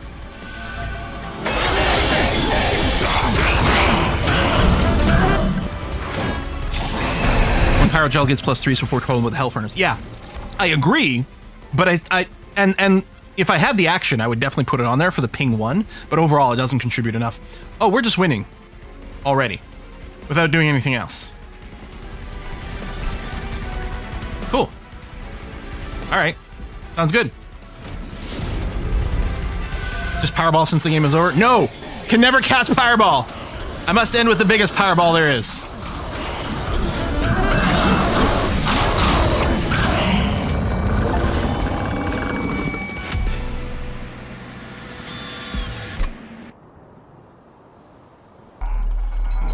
Oh yes, is there a final fight or is that just done now? That's just done, okay. Alright, well we beat Monster Train 2. I guess we're just finished, right? Nothing else to do anymore. Oh, or maybe we'll unlock a bunch of stuff and then highest difficulties and stuff. Quill's definitely got the biggest Pyreball you've ever seen. Yeah, I got huge Pyreballs. Unlocked Eagle Heart. Consume, advance, apply Valor 5 to a friendly unit, then it attacks immediately. Hell yeah!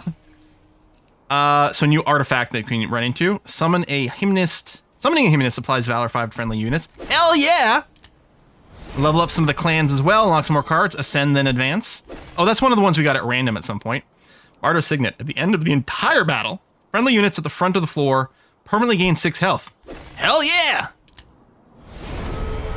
Guildmonger. Extinguish. Triggers on death. Gain a dragon egg. Okay, so if you die, and you've got great base stats. You cost 1, you're only width 2. 10 attack, 30 health. Solid and Dransom Hordes. Hell yeah! Attune Manacles. Summoning a Whelp reduces cooldown of friendly units by 1.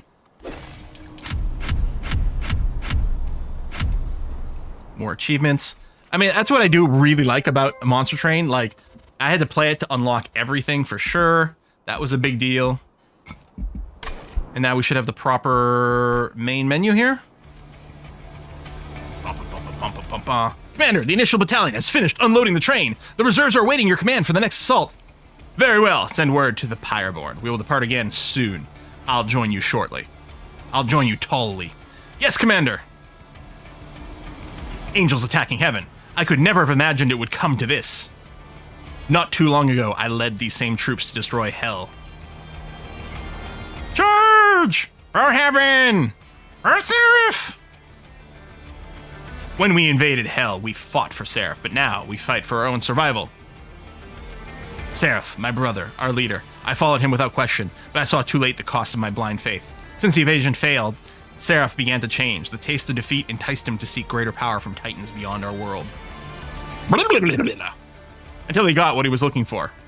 The titans came to heaven and began to corrupt everything. Now they threaten our whole world. Our only hope of stopping them is to reforge the old covenant, an alliance between angels and demons. Oh yeah! My legion of angels came to hell to fulfill a covenant we once fought to destroy and reclaim our former home, but old grudges remain. I have to believe this alliance can work, for our own sake.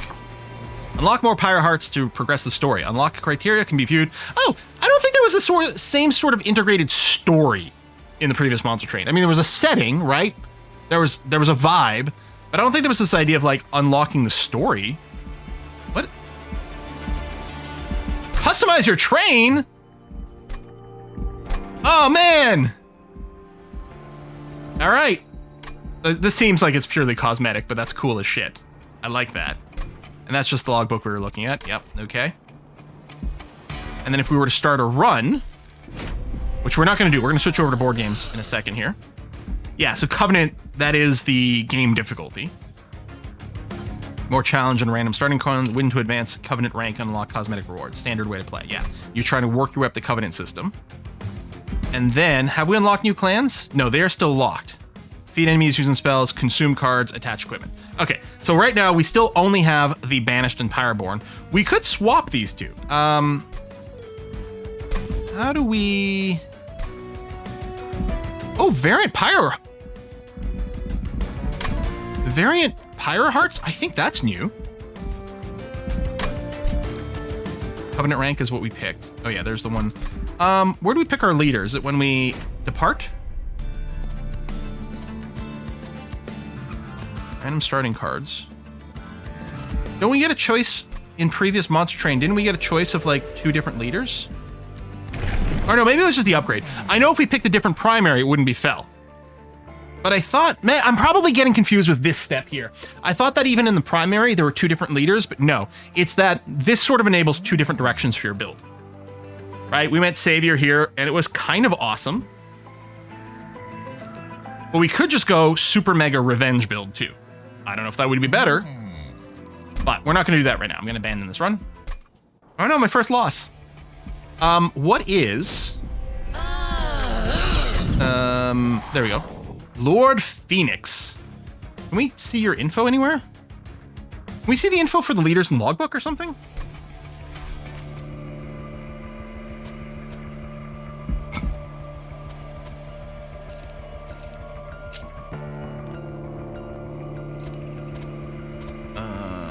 Oh, maybe because we never saw him? Because on the Bandit, I can see Fell. But under the Pyreborn, I don't see Lord Phoenix. Maybe because we didn't see it, or is it multiple pages? Oh, maybe. Hey, hang on. Let me just back out. Let's go to depart. You run. Pyreborn primary. Not back. God damn it.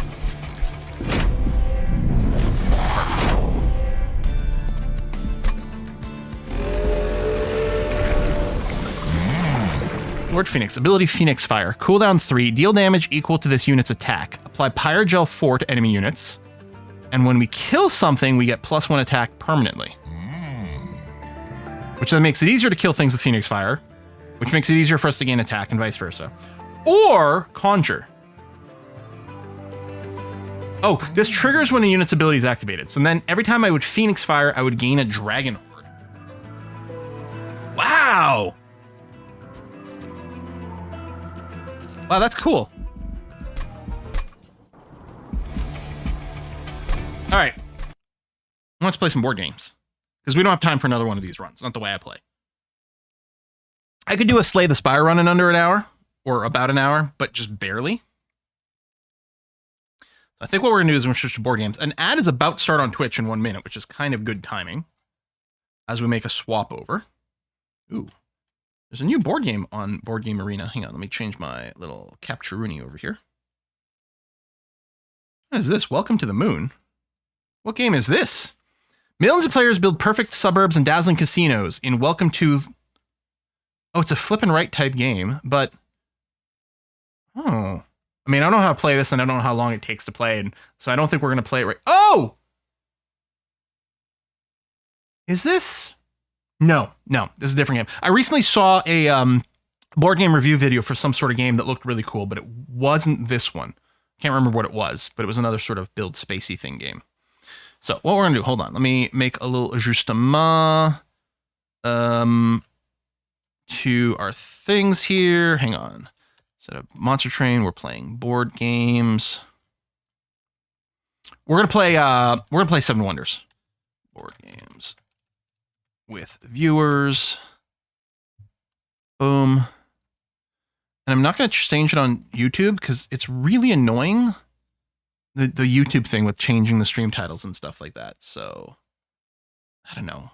I guess no, because people will still see it on YouTube and think we're doing something else. All right. Board games with viewers on YouTube as well. And I'm going to have to change the title of the VOD later, which is just weird. I mean, there's pros and cons. So Twitch sort of locks in the name of your VOD when you go live in terms of like the VOD in the library. It's also a wonderful world. I do want to play Distilled with you guys at some point, but we'll have to find a way to like teach people or something like that. 15 minutes to play for the other game. Okay, we'd still have to learn it. Maybe next week we'll try the Mission to the Moon. I'll read the instructions so that I can explain it a little bit. Okay, done. So again, first of all, if you were just here for the Monster Train 2, hey, excellent. Appreciate you. Thank you for being here. We're probably going to play some more Monster Train. But board games is a lot of fun. It's free. You'll have to sign up for an account on Board Game Arena. Where's my referral link for that? Board Game Arena. If you use the referral link to sign up, then I get some progress towards the premium thing so that I can keep hosting these games. The account is free. The exception is if you want to be able to host a private game like I'm doing, then you need a premium subscription, which is what the affiliate link is helpful for. And that is it. So Seven Wonders, really easy to learn to play, super mega fast to play. We're going to play probably 3 games. I'll post the link, the invite link first in the Discord for people who are subscribed on Twitch or a paid member on YouTube or a Patreon supporter. But then if it doesn't fill up, we post the game to the regular chat, and probably for the next couple of games, we'll post to the regular chat as well. But I do like to give subscribers a little bit of a head start. Random board side, new edition, that all looks good. So let me post that into the Discord.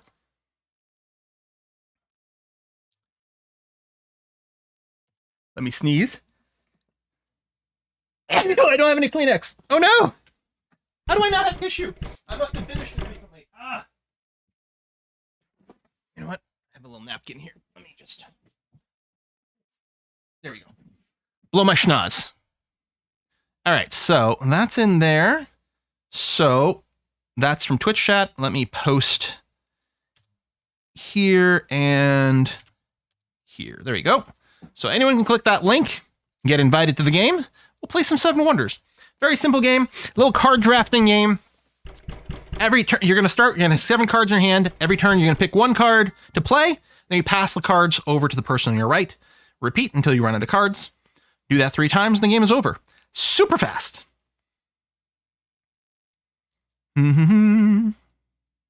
So everyone gets a wonder assigned to them. I got Giza. Oh, I like Giza. I like the B side of Giza over here.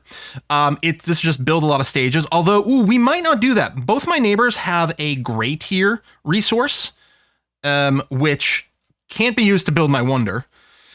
So it's possible that I might not build or wonder here. It'll really depend. Neither one of my neighbors nor myself have any wood, which is what I need for the first stage. So that's looking a little dicey.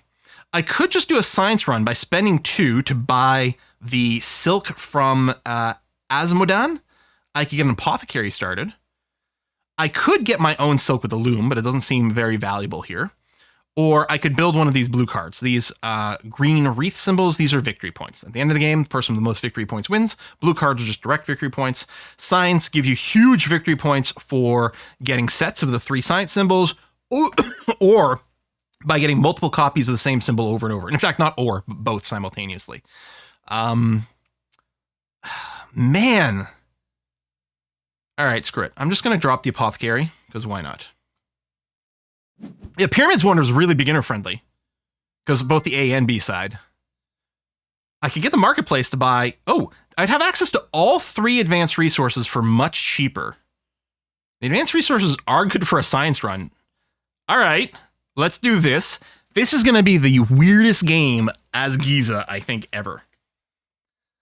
So it'd be very different if I'd started next to Dark Beholder, which have basic wood resource.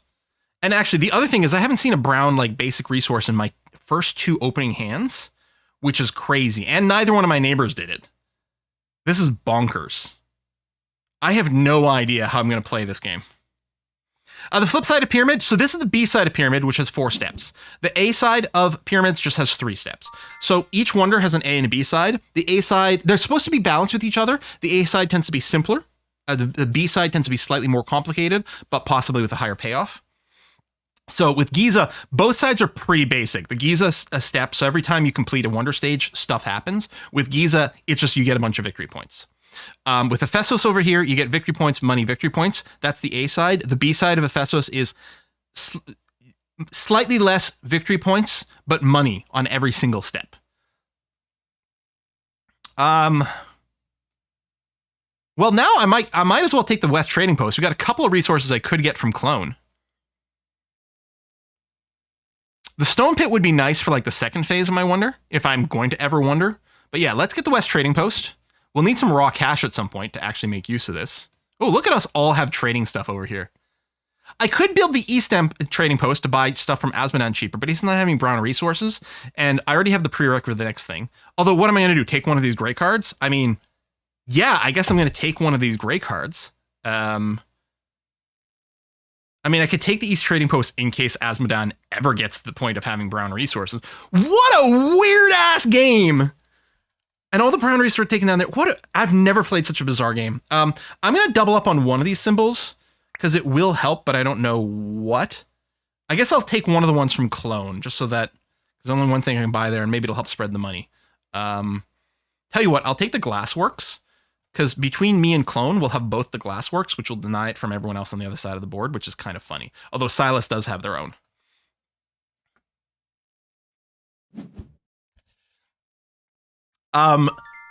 Prepare yourself for a super mega low scoring game.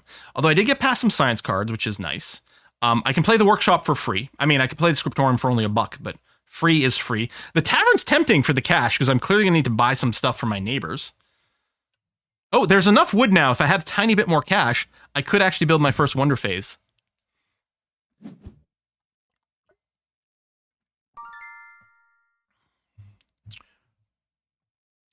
I'll just take the ore vein. Not that I need ore for any stage of my wonder, but it might pay off. Actually, Clone doesn't have any ore, so he might end up sending me a little bit more money for ore, and he'll buy it for cheap, and then I'll buy stuff from him. It'll be fine. Asmodan's already got ore, so that's not really as beneficial, but... There we go. And this is the end of the first stage. We compare military score with our neighbors. If I get beaten by my neighbor, I get a -1. If my neighbor beats me, they get a token that's worth victory points, which is worth either 1, 3, or 5 victory points, depending on the age. So some of these things I can build for free because I have certain prereqs, which is nice. Like it might be tempted, hey, I could get some of these resource providing things now, but if I'm going to do some science, I'll lean into it. I'm going to grab one of these 2 labs. I get to build it for free because I have the prereq of the workshop, which is good because I did not have 2 clay bricks, and I would have had to buy some paper over. Oh, wait, hold on. Do I want the forum? Yes, I do, but I think it's more important to get the laboratory. Hopefully we get past the second forum. It's not a huge deal because I have access to the science resources. The bazaar would give me $4, which ain't nothing.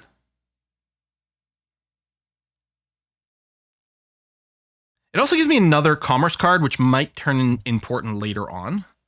But I think I'm going to do this.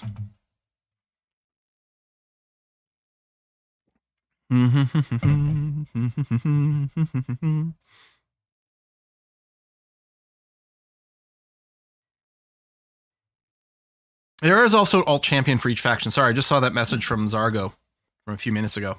Okay. I think I should get the shul just to continue down the science route, even though it'll take all my money. The vineyard would give me $1, $2, $3, $4, $5. Yeah, no, let's get the shul.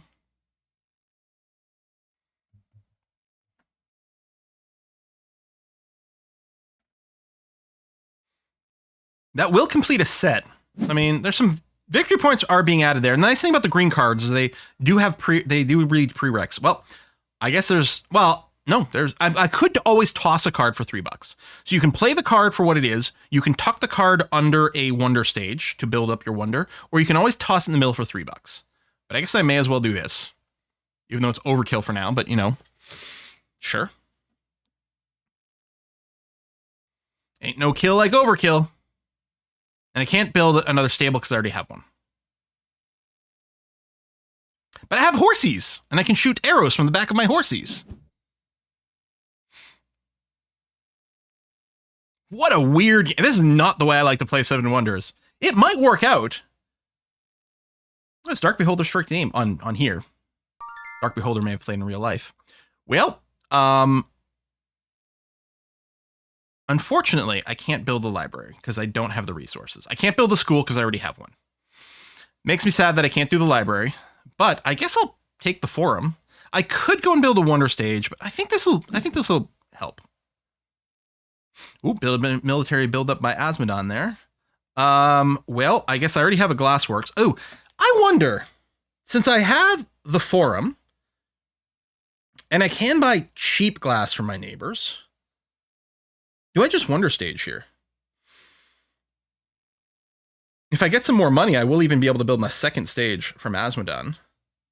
The third seems unlikely, because there's no base clay resources in the final stage. And unfortunately, the caravansary didn't make it to me. The other thing is I could choose to maybe play these for money, just to keep the money open, because I might get screwed in the next phase by not being able to build a ting.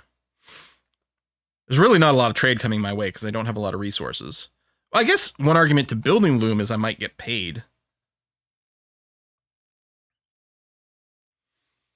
I think I'll build the stage for 3 points. I'm not convinced that was the strongest move, but... Oh, Asmodan was able to play 2 military cards. Wow. They got past a ton of military. It's annoying that I didn't beat you. We're definitely going to go for the Academy. Yeah, Clone's got tons of cash. I think Were Squirrel's got tons of money too, because they get some bonus cash there. And has probably been buying things from Clone. Okay, you did also play the Vineyard. That was some cash money. Can't build the circus, unfortunately. What a weird game.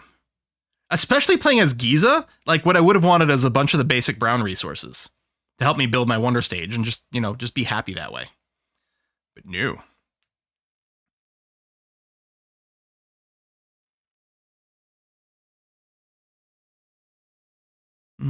Hey, Dark Beholder, you were just in the Scottish lands. Hope you had a good time there. I'm getting confused with someone, but I'm pretty sure that's the case. Okay, a little bit more money. Ooh, some military here. Well, we're going to do this for several different reasons.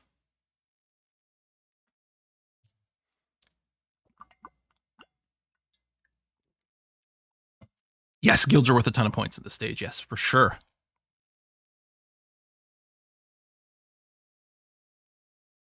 So right now, Gloomy Moron has the most points, but it's 27, 26, 26, 24. It's very tight. And unless something crazy happens, I really don't expect to win. Most things I expect I'm going to have a hard time building most things because I have no resources and no money.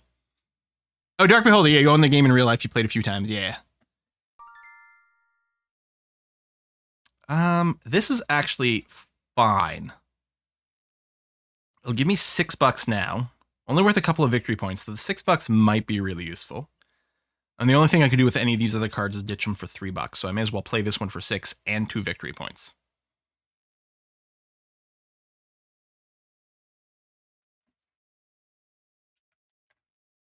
Ba, ba, ba, ba, ba. So Monday, Wednesday, I think the plan is still to play Stellaris. Next Saturday, who knows, might be some more Monster Train, or one of several other games we have in the backlog from the Discord's game suggestion folder, or anything that might be coming out this week, or, whatever the hell, right?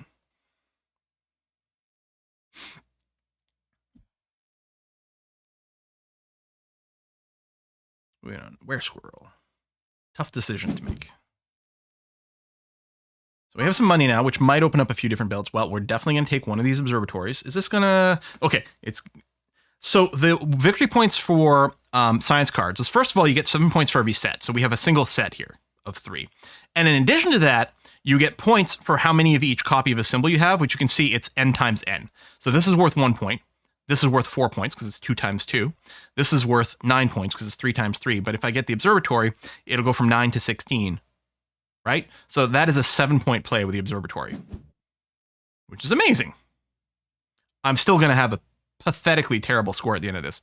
Wow, the Haven, which I can build for free, sure, but I only have a single brown card, so this is going to be giving me 1 money and 1 victory point. I have 1 gray card, so this is 2 money, 2 victory points, the cost of things. I can't build another Ludus. I think maybe I spend $4 to build a Wonder Stage, which is only going to be worth about 4 points, because every $3 you have at the end of the game is worth a point. So we're going to lose some from this, but I think it's the way to go. I don't know. I think I'll Wonder Stage the Ludus.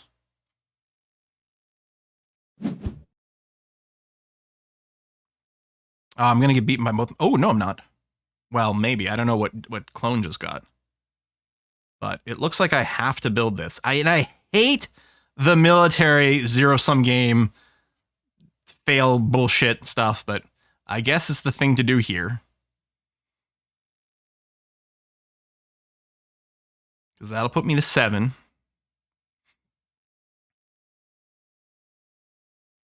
Which, if it does allow me to beat with my neighbors, is going to be worth 10 points to me and -1 to each of them, which might matter. Oh, Gloomy Moron says, Where Squirrel forced me to militarize. Oh, Jesus. That much? I guess you did have a couple of freebie points. That's true. All right, and that's the end of the game.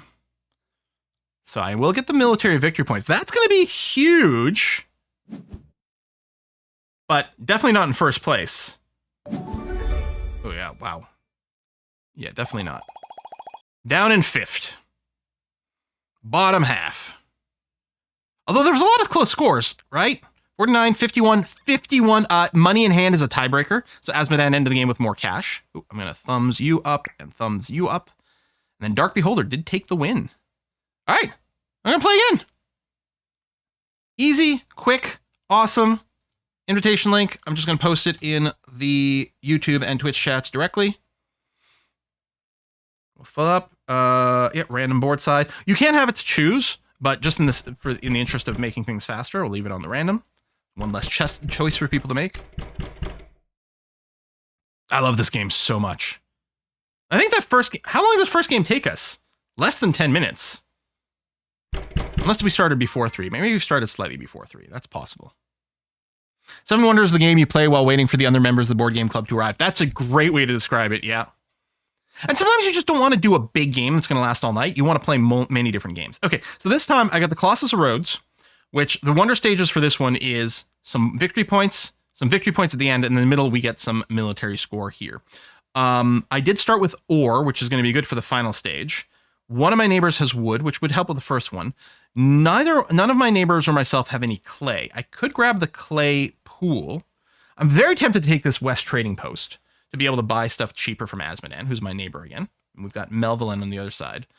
But I'm wondering if I should just grab some basic stuff. Here's the funny thing. If I grab clay, Asmodan's first wonder stage wants clay. So I could be buying some wood from Asmodan. Asmodan could be buying clay from me. I could take the lumberyard because it directly helps me build my first stage, which might make the most sense just to make sure to lock that in. And again, the trading post to get cheap stuff over here is very tempting. All of these are really great picks for different reasons. I guess let's just take the lumberyard because I need wood in the short term. I would really like one of those split ones. I get more ore. That's only going to really matter right at the end. I guess, you know what? I can still grab this West Trading Post. Can be perfect. 3 different resources to buy from Asmodan really cheap. So Asmodan's going to be like, oh no, Quill's not going to be paying me as much for the resources. True, but I'm probably going to be buying a crap ton more stuff from Asmodan. So in practice, he's probably going to make way more money at this discounted price. And I can still buy stone from Melvillin if I need it. I don't need it for any wonder stages, but it might come up, although I can get it from Asmodan. Now, this split one only acts as rock or ore each turn. But when you buy stuff from a neighbor, it doesn't take it away from them. Like, these are never consumed. It's you either have it or not. I think I would love the timber yard. Now, do I strictly need it?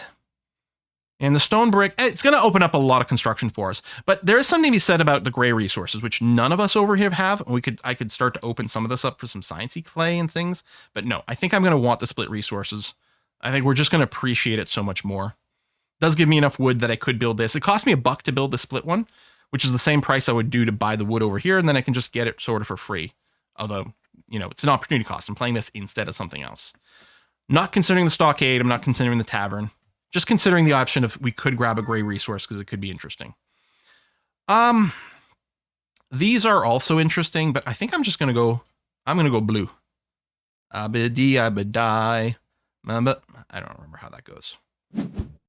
It also builds a garden for free later on. Okay, so another good decision to consider here. Really don't think much of the stone pit. I've got access to stone here, plus my neighbors, so that's sorted, and I don't actually need any for the wonder. I am considering the glass works, although I can now buy glass from Melvillin, so that opens up some flexibility. So tell you what, let's just go and get ourselves cleaned up. Let's get some baths. And I guess we're going to get an altar. I can't build a bath because I already have one. Just something we didn't know when we used to play in person. We'd never noticed the rule that you couldn't have duplicates of the same one, which doesn't necessarily come up. If you're playing with fewer players, the card pool is shrunk. There's not as many duplicates of things. So I think 3 players, there's no dupes. I think 4, there might be some, but very few. So it didn't really hurt that badly that we're allowed to play duplicates. But when you play, like, especially the full 7, there's you know, pairs or sometimes trios of different cards. And so then it's important that we play by the rules that you can't play multiples. Mostly it comes down to the science shit. Letting people play multiple copies of the same science card absolutely breaks the game.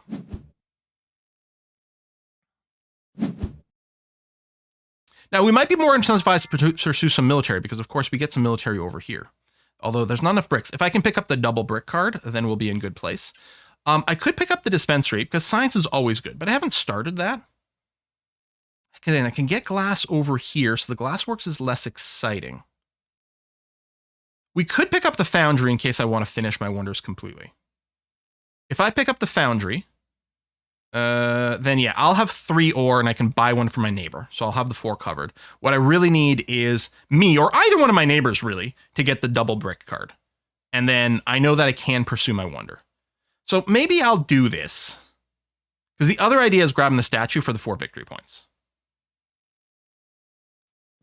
But I guess I'll try this. Oh, you got the forum. Amazing. Oh. Oh. Oh. Oh. Oh. Oh. Now, in theory, if I grab the caravansary now, the other forum might, or sorry, no, let me flip this around. If I grab the forum now, there's a chance the other caravansary would come to me. We know this forum is here, and I think there's only the 2. No, there's 3 forums, actually. So there are some opportunities to maybe grab some more. There's also the aqueduct here, which is nice. Picking the caravansary isn't going to solve my clay brick problem, because that'll just bring me, it'll give me 1 and I can buy one for my neighbor, but I need 3 over here. So it doesn't solve that.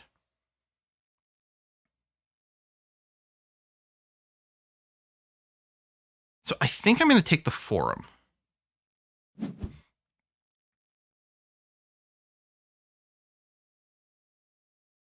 Don't need the sawmill. Don't really need one of these. Although this is only, I can only use one of these symbols at any given time. But I've got a decent flexibility. I'm tempted by the press. Glassworks less so. Could grab the press because then I'll have paper plus a wild card plus maybe buy this. But I think, you know, when in doubt, pick something that gives you victory points. You know? Hard to argue with victory points. I hear that's how you win the game. Oh yeah, Bedinsis is clarifying some things. For those unaware, in the 3rd stage, there are guilds. Guilds are purple cards. They give big points that are conditional to various things. And what guilds are in the game is randomized, because there's a set of guild cards, and then depending on how many players are in the game, you take a random subset of those and put it in. So you don't know what the guilds are going to be, which are down here, until you get to the end of the game.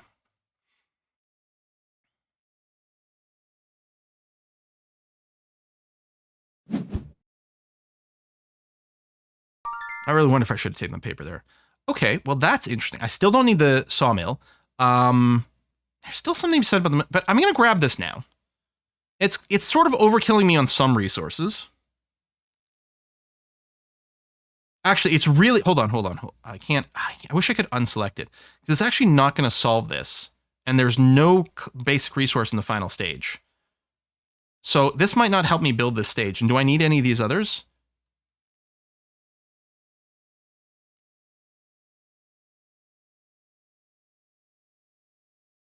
No.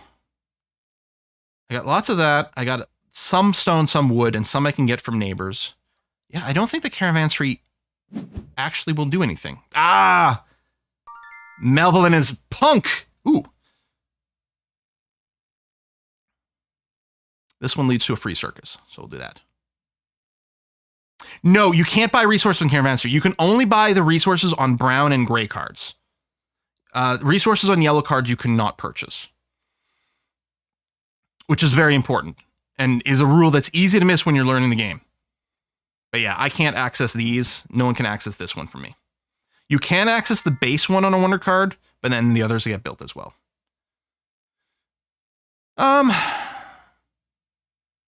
I could set up the loom, but I don't think I need to. I think it's just going to be build the wonder stage for 3 points.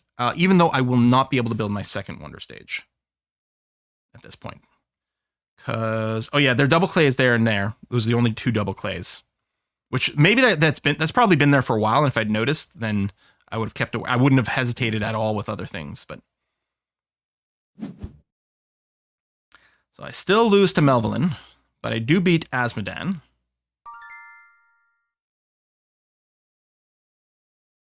So this is an example of a guild card.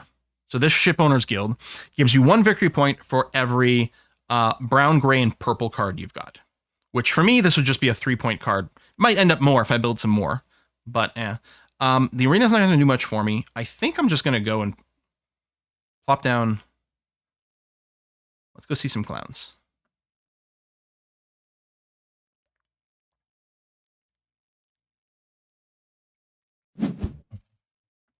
Hey, Quill, what games can we play on its website app? Tons. There's a lot of games on Board Game Arena. Of course, there is the excellent tabletop simulator on Steam, but that serves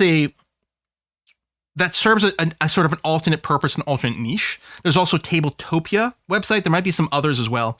But I really like Board Game Arena. I like it. They don't try to do any 3D fancy stuff, so it runs quick, light, easy, speedy, no visual lag, nothing like that. All their games, the rules are fully implemented. They've got good tournaments and stuff that they do as well. Here's an interesting question. Fortifications versus Senate. Fortifications might give me lots of points. If it's the thing that allows me to beat both my neighbors, that'll be huge points. If I'm already beating both my neighbors, it does nothing. If I play Fortifications, my neighbors beat me anyway, it does nothing. The Senate is just worth 6 points. So I think I'm going to do this. Because I love democracy.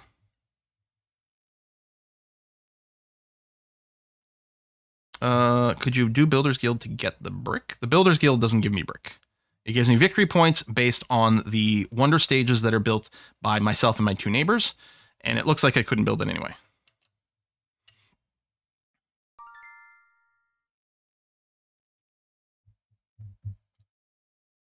When in doubt, build the thing that gives you victory points. Yeah, Board Game Arena have good community input in terms of rules, game modes. Yes, absolutely. Yeah.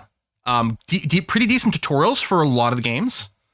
And good integration with, like, some videos you can watch built in as well.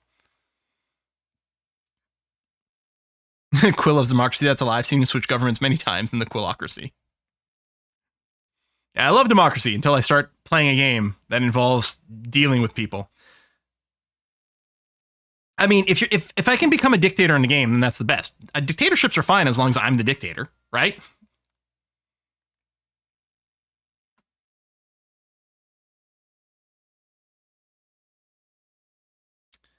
I'm passing this way. Assuming Melvin, yeah, they will be able to buy things to build this. They'd be highly incentivized to build the arsenal because it would allow them to beat both me and Were Squirrel. I would love to grab the Ludus for tons of money and victory points, and the money will probably convert to victory points at the end, but I think I have to do this. Even though it might not do anything if no one else decides to build any military. That's the problem with the military play. I guess I could pitch this for $3 if I was worried, but let's do this. It'll give me 3 money, 3 victory points. It's not nothing. Yeah, the Ludus looked good, but the problem is if I built the Ludus and then passed this card, then I think bad things would have happened.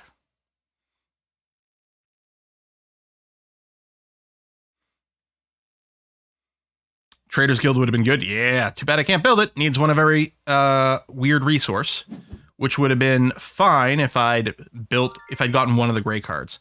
Hello, Pantheon. Okay. That works for me.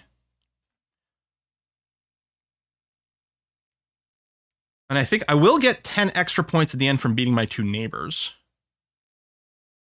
353. Not a win, but I should at least come in the top half this time.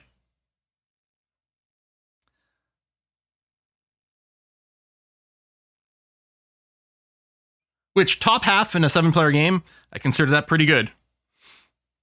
Oh, hey, Resting Voice. Helped me get into game coding, which led to a municipal AI use. Oh! That's really cool. Congrats. Yeah, Hand of Noxus. I'll show the list of games. Well, we're gonna play at least one more of these. Heck, we might have time for 2 more. It's going really fast today. There you go. Resolving the military. So I beat both neighbors, but 54. Oh no. Unless I get the money tiebreak, then I might come in 4th. I got the money tiebreak against Kentos to come in 4th place. Short 1 place by Silas, Gloomy Moron, and Asmodan. Doing great over there with the rankings. Okay, we'll play another game, but just to give me a second here. If we go to... so play now, there's a little like short, like quick little finder, and then these are the games that I have favorited. But if I go to just games, then we can see lots of the games I played before, selection for you, latest editions, yada, yada, yada. But you can do, like, beta games, core gamers. I think view more, like, yeah, this will just give us the full thing. So this is complexity core raters. If I remove this, I guess if you don't have this, it puts the little categories. You'd be like, show me the, like, hardcore games that can be played with 4 players and have cards in them, for example. Okay, 22 of those. I don't know, there's got to be somewhere you can find the total list of how many games they've got. Because there's 73 core games, 306 regular games, 711 casual games. Arguably, there might be some overlap between these. There might be some that they are like, what's casual and regular? But yeah, they've got tons of crap. Tons of crap. If you click all games at the top. Now, I am on all games. Because here it's letting me see all games, but if I don't set a filter, it groups them like this and doesn't just give me a number. Because yeah, I'm on all games. So this is favorite. This is all games. So there's probably somewhere on the site it tells you how many games they've got in total. But there's a lot. Oh, Beyond the Sun is great. It's a great game. Yeah. At the bottom, all games, view more. Ah, there you go. 1,081 results. Now, a lot of these are like fairly simple little mini type games, but yeah, they got a lot of really high-end like stuff. Arc Nova, fantastic. Terraforming Mars, fantastic. Wingspan, very cute. Catan, overrated, but you know what? It got people into Euro games, and so it's got a really important part in our history. You know, just so many good ones. Anyway, let's go and play some more Seven Wonders. Boop, boop, boop, boop, boop, boop, boop. This way. No. This way. Invitation link. Boop, boop. Boop, boop. Wingspan gets boring after you play 5 plus 7. Yeah, I agree. I think the Wingspan is really pretty, and I've got the digital version of it. Honestly, it doesn't seem like that interesting of a game. I really like the beauty of it. But yeah, I'm not super convinced.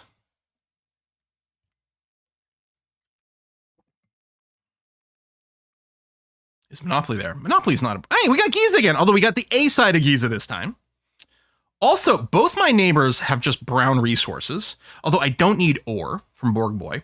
But Iron Yoshi, the clay could be useful for my second stage. No wood, but I can get a lumberyard. And in fact, I'm going to get the timber yard immediately. Trading posts are awfully sexy too. But I'm going to get this because I'll help with this. The A side of Giza doesn't need ore. And so the timber yard is great for my first and third step of this stage.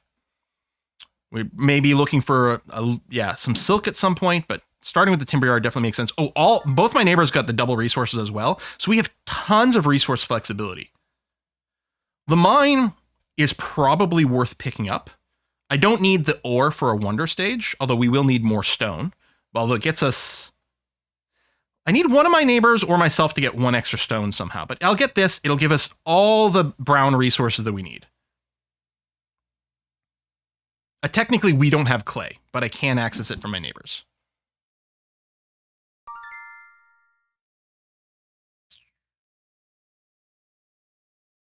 I'm just going to get the loom. We need silk for this stage, and it'll open up a few extra building options. Maybe my neighbors will buy some from me. Oh, Terraform Mars is really good. I'm telling you how the game takes over 5 hours. I mean, people should be playing Terraform Mars faster than that. Although I'm sure we've had some of those. There's a really good open source Terraform Mars like web host game too. That's great for like play by email and shit like that.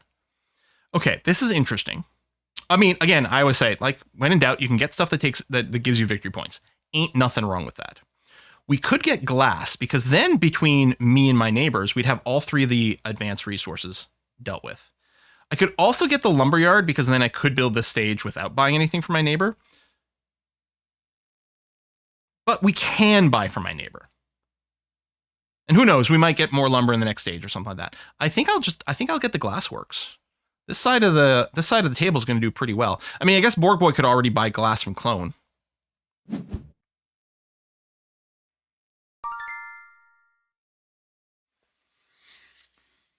This is interesting. The West, there's a lot of resources on Borg Boy that we could buy cheap with the West Trading Post. And it does lead to the Forum, which is still nice. On the other hand,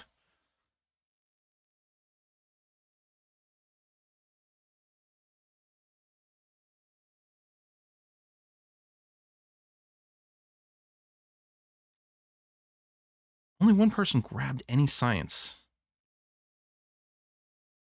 We've got advanced resources, which should help buy some of the science cards. Okay, CC over here is playing the Mausoleum of Halicarnassus. Every time they complete a wonder stage, they can look at the discard pile, take one of the cards, and play it for free. You're usually incentivized to try to build your wonder stages as early as possible because the stage 1 cards are kind of worth less and so are less painful to trash. On the other hand, the stage 1 cards are more important for building your engine. But the Mausoleum of Halicarnassus, in any case, is interesting because there's more benefit to building it later. Again, maybe you still want to build it early because the stage 1 cards are worth less, generally speaking. But if you build it later, then there might be more interesting stuff in the discard pile. You can also strategically, intentionally discard something in the discard pile for $3 or from some other effect. And then you could pick it up yourself with this. So you could seed it in a way that you like. The Aqueduct is worth more victory points, so I guess I'll go for the Bath, unless I want a wonder stage. No, I may as well just build this.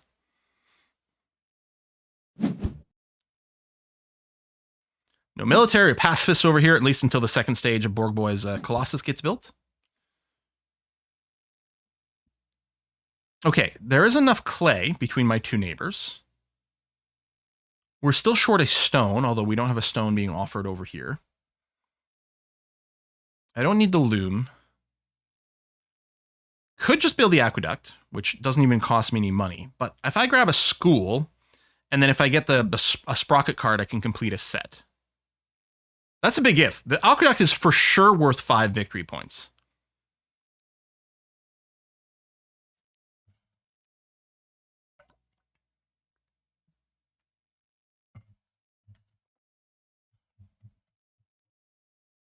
I'm going to take... We're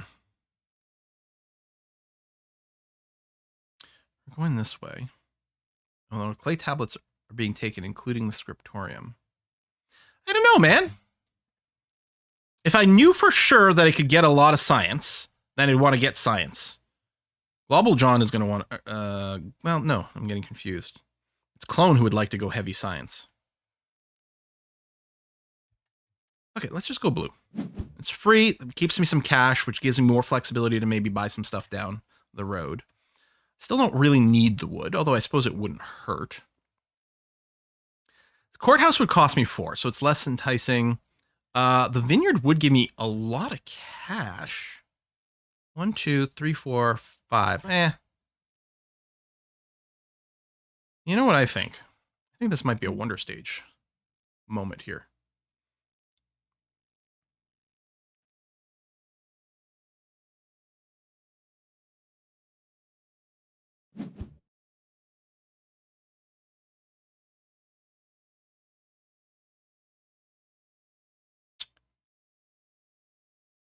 This is perfect. Because I mean, first of all, it'll save me $2 immediately on this stage. But it'll also enable this because I can't actually finish the final step right now, but Caravanserai will allow me to do this. I'll send this one to Borg Boy. Sometimes it's like better to starve one person. Oh, you just got tons of money from something. All right.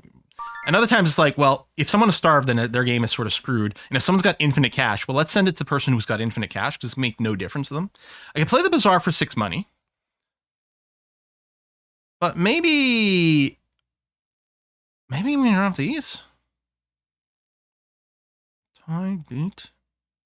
Although he can wonder stage whenever he wants for 2. You know, unless...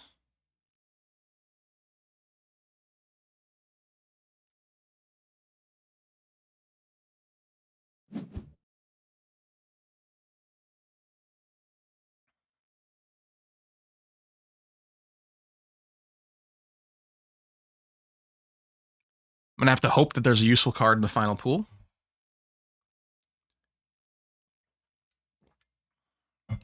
But let's finish our wonder, baby.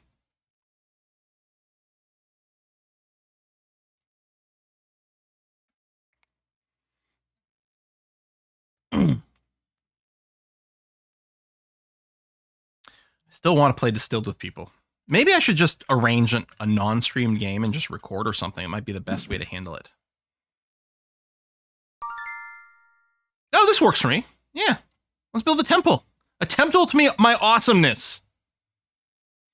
Oh, everyone's going kind of heavy on the wonder. So I am going to be beaten militaristically by both my neighbors. So I'm going to get 2 -1s, and they're going to get some points off me.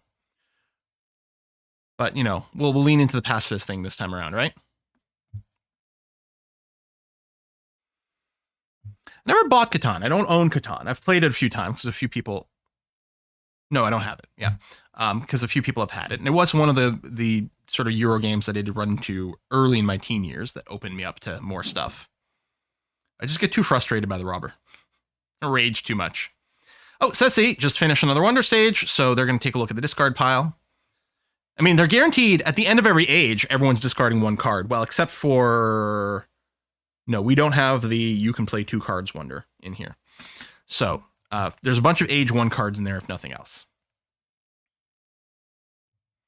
Let's hope the guild that gets you a bonus for each wonder stage of you of your neighbors. Yes, that would be nice. If it's the Builders Guild. If I could get that, that would be awesome.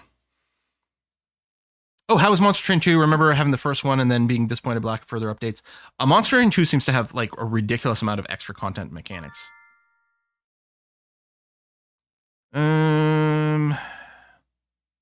I think we just go for a big blue. Because I don't really have a lot of commerce cards to make the lighthouse awesome. I don't actually have that many brown cards for Haven to be awesome. Can't do this. There's no wonder stages. That does nothing for me. So yeah, let's do this. At this point, it doesn't matter. So I'm just going to default, to say, clicking whoever's on top, although I think that's always going to be Iron Yoshi. Maybe I'll alternate between the two. I could build the Senate for free, but spending 2 money to get 2 extra points is definitely worth it. Oh no, the Builders Guild! No, Borg Boy! Oh! No, I mean, obviously that was a brilliant move. Because first of all, it's worth 7 points to you as is. Maybe more if Clone builds more of his wonder stages, which he's going to be incentivized for the extra science, assuming he can get it. Plus, it blocks me. And blocks a lot of people. People have been very good at building the wonders this game, so that was good. The Craftsman Guild would only be worth 4 victory points, which is still 4 victory points. I could see, because I could build the garden for 5 at a cost of 2. So this is slightly better, arguably, although I might get past a second garden. Plus, someone else might have like a better... No, literally... Well, actually, either one of my neighbors could get more points on Craftsman Guild. I'm the only person with 2 gray. Everyone else has got exactly 1 gray. I guess 4 points is 4 points and it doesn't cost me any money. Sure. Yeah, it would be 6 points for Iron Yoshi. So here, technically, the Town Hall is worth more points to me. Because every 3 money you have at the end of the game is worth a point, plus the money is a tiebreaker. So the Pantheon would cost me it would be worth slightly less than 6 points, whereas the Town Hall is worth 6.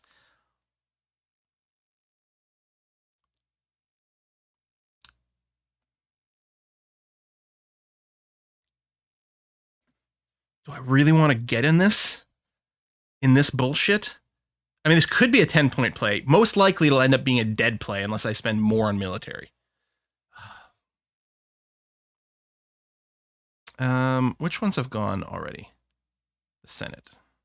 Let's play this one. Maybe a Town Hall will come. There it is. See? Well played. This does nothing. This would only be worth a single point. Maybe more if I complete a set. This, again, could be worth 10 points. It could be worth 10 points. Well, actually 12 points. Because I wouldn't be getting the -1s. Probably it's not worth anything. But it could be. The military in this game is so fucked.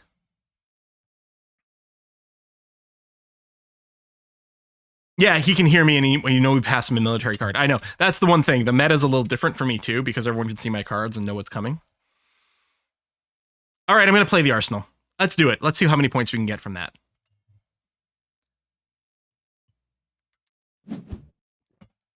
Damn it! My bluff didn't work. That's interesting. Oh, hey, Globe. Drinking Petra beer. Hey!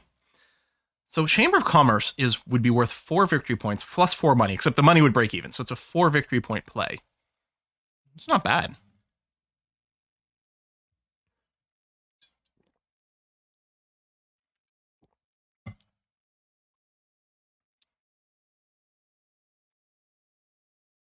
Quill is metagaming the metagamers, yeah.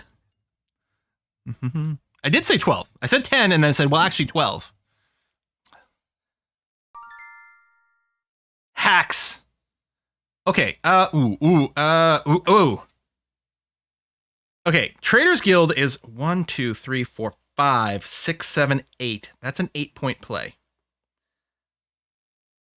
Fortifications doesn't necessarily improve my position against Borg Boy, but I don't know what his last card is. I know I didn't just pass a military card to Iron Yoshi, because I played the only Iron military card in that pack.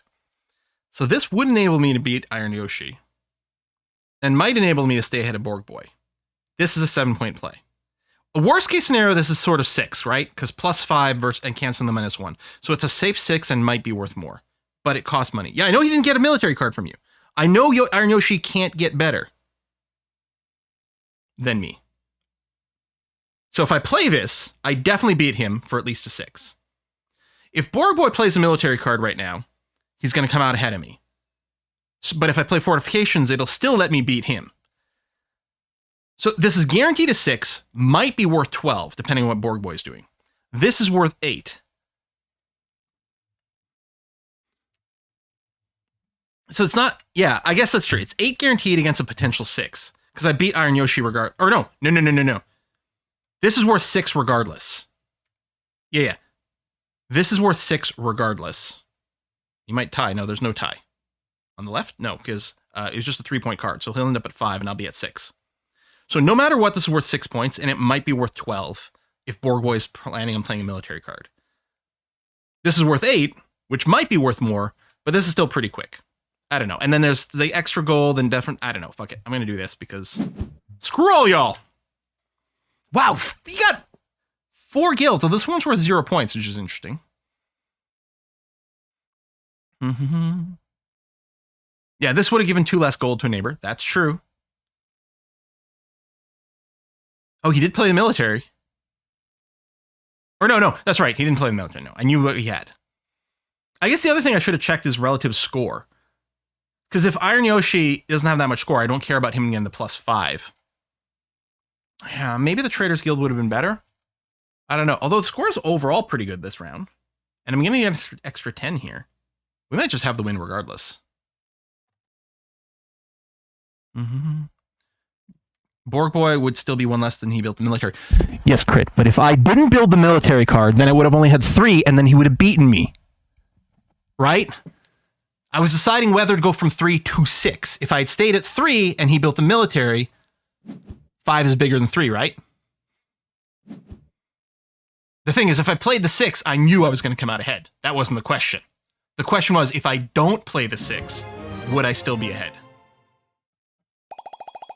But I won! Turns out I would have won slightly more if I'd played the other card, but I didn't know that. So this guaranteed the beat against Borg Boy. Wow, the lowest was a 45. Yeah, from top to bottom with Dark Beholder. He won the first game. 45's pretty good still. But we got to win. Hey, you know what? I think we'll cut it here. You and your neighbor's top 3. That's true. Yeah, see, we had a great block. And the thing is, I said from the beginning, like, we were going to have, was it this game where I was like, oh, we're going to have these resources covered, or I don't know. But the thing is, we had a lot of manufacturing, right? We had a decent amount of brown up here, and it turns out a decent amount of the gray as well. So we had a lot of possibility for building stuff. There was also clearly a fair amount of money in the game as well. So the trading was pretty active, I think. And that can often happen. Often there'll be a section of the map that will do good. Or some of the others, if they get into the military wars, like there might have been, yeah, it's all about the same, actually. See, Borg Boy didn't spend any on military, except for the implicit 2 over here, which enables a lot of other things to be open. Oh, that was an 8. I thought it was a 0. Maybe it was just a font thing or, you know, a little fuzzy because of my old man eyes. I thought it was showing 0 points. I was like, that's weird. Why would you build it? But no, clearly 8.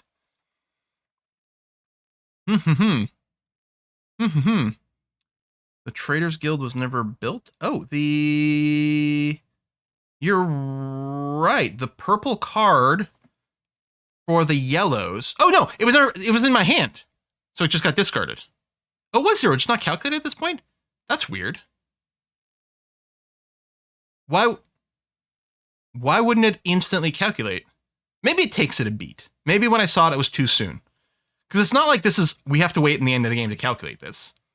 This should be able to give you a live result as you go. I mean, all the others gave you a live result. I think when he played this, it said 7, and then it went up to 8. I think when Clone built the second stage over here. So maybe it just took a beat. Maybe it just took until the end of turn processing to update the number, and it just looked too quick. That is entirely possible, yeah. Oh yeah, having all 3 double resources in turn 1. I forgot about that. Turn 1, we built these double resources. We were a little rich on wood, but between us, we also had the extra ore, stone, and clay. Plus, we had the brown resource to start off with. Like, we took us a little while to get the gray resources going, but yeah, the base production was good. And that was a hell of a trading block. I tend to like the plays, the wonders that do start with the brown resources more than the ones with the grays, just because I feel like the brown resources lead you to have a little bit more acceleration early on. The gray ones early do help give you a really early push at science, which sometimes snowballs like crazy and sometimes just completely poops out and does nothing. We're going to wrap up the stream here. I know it's a little early. I suspect A Kiss for Luck hasn't actually started her stream yet, which is sort of bad timing for the handoff. But I think we're going to wrap it up here. I'll drop a link to A Kiss for Luck's channel. She's going to go live in a few minutes for their multiplayer Saturday stream.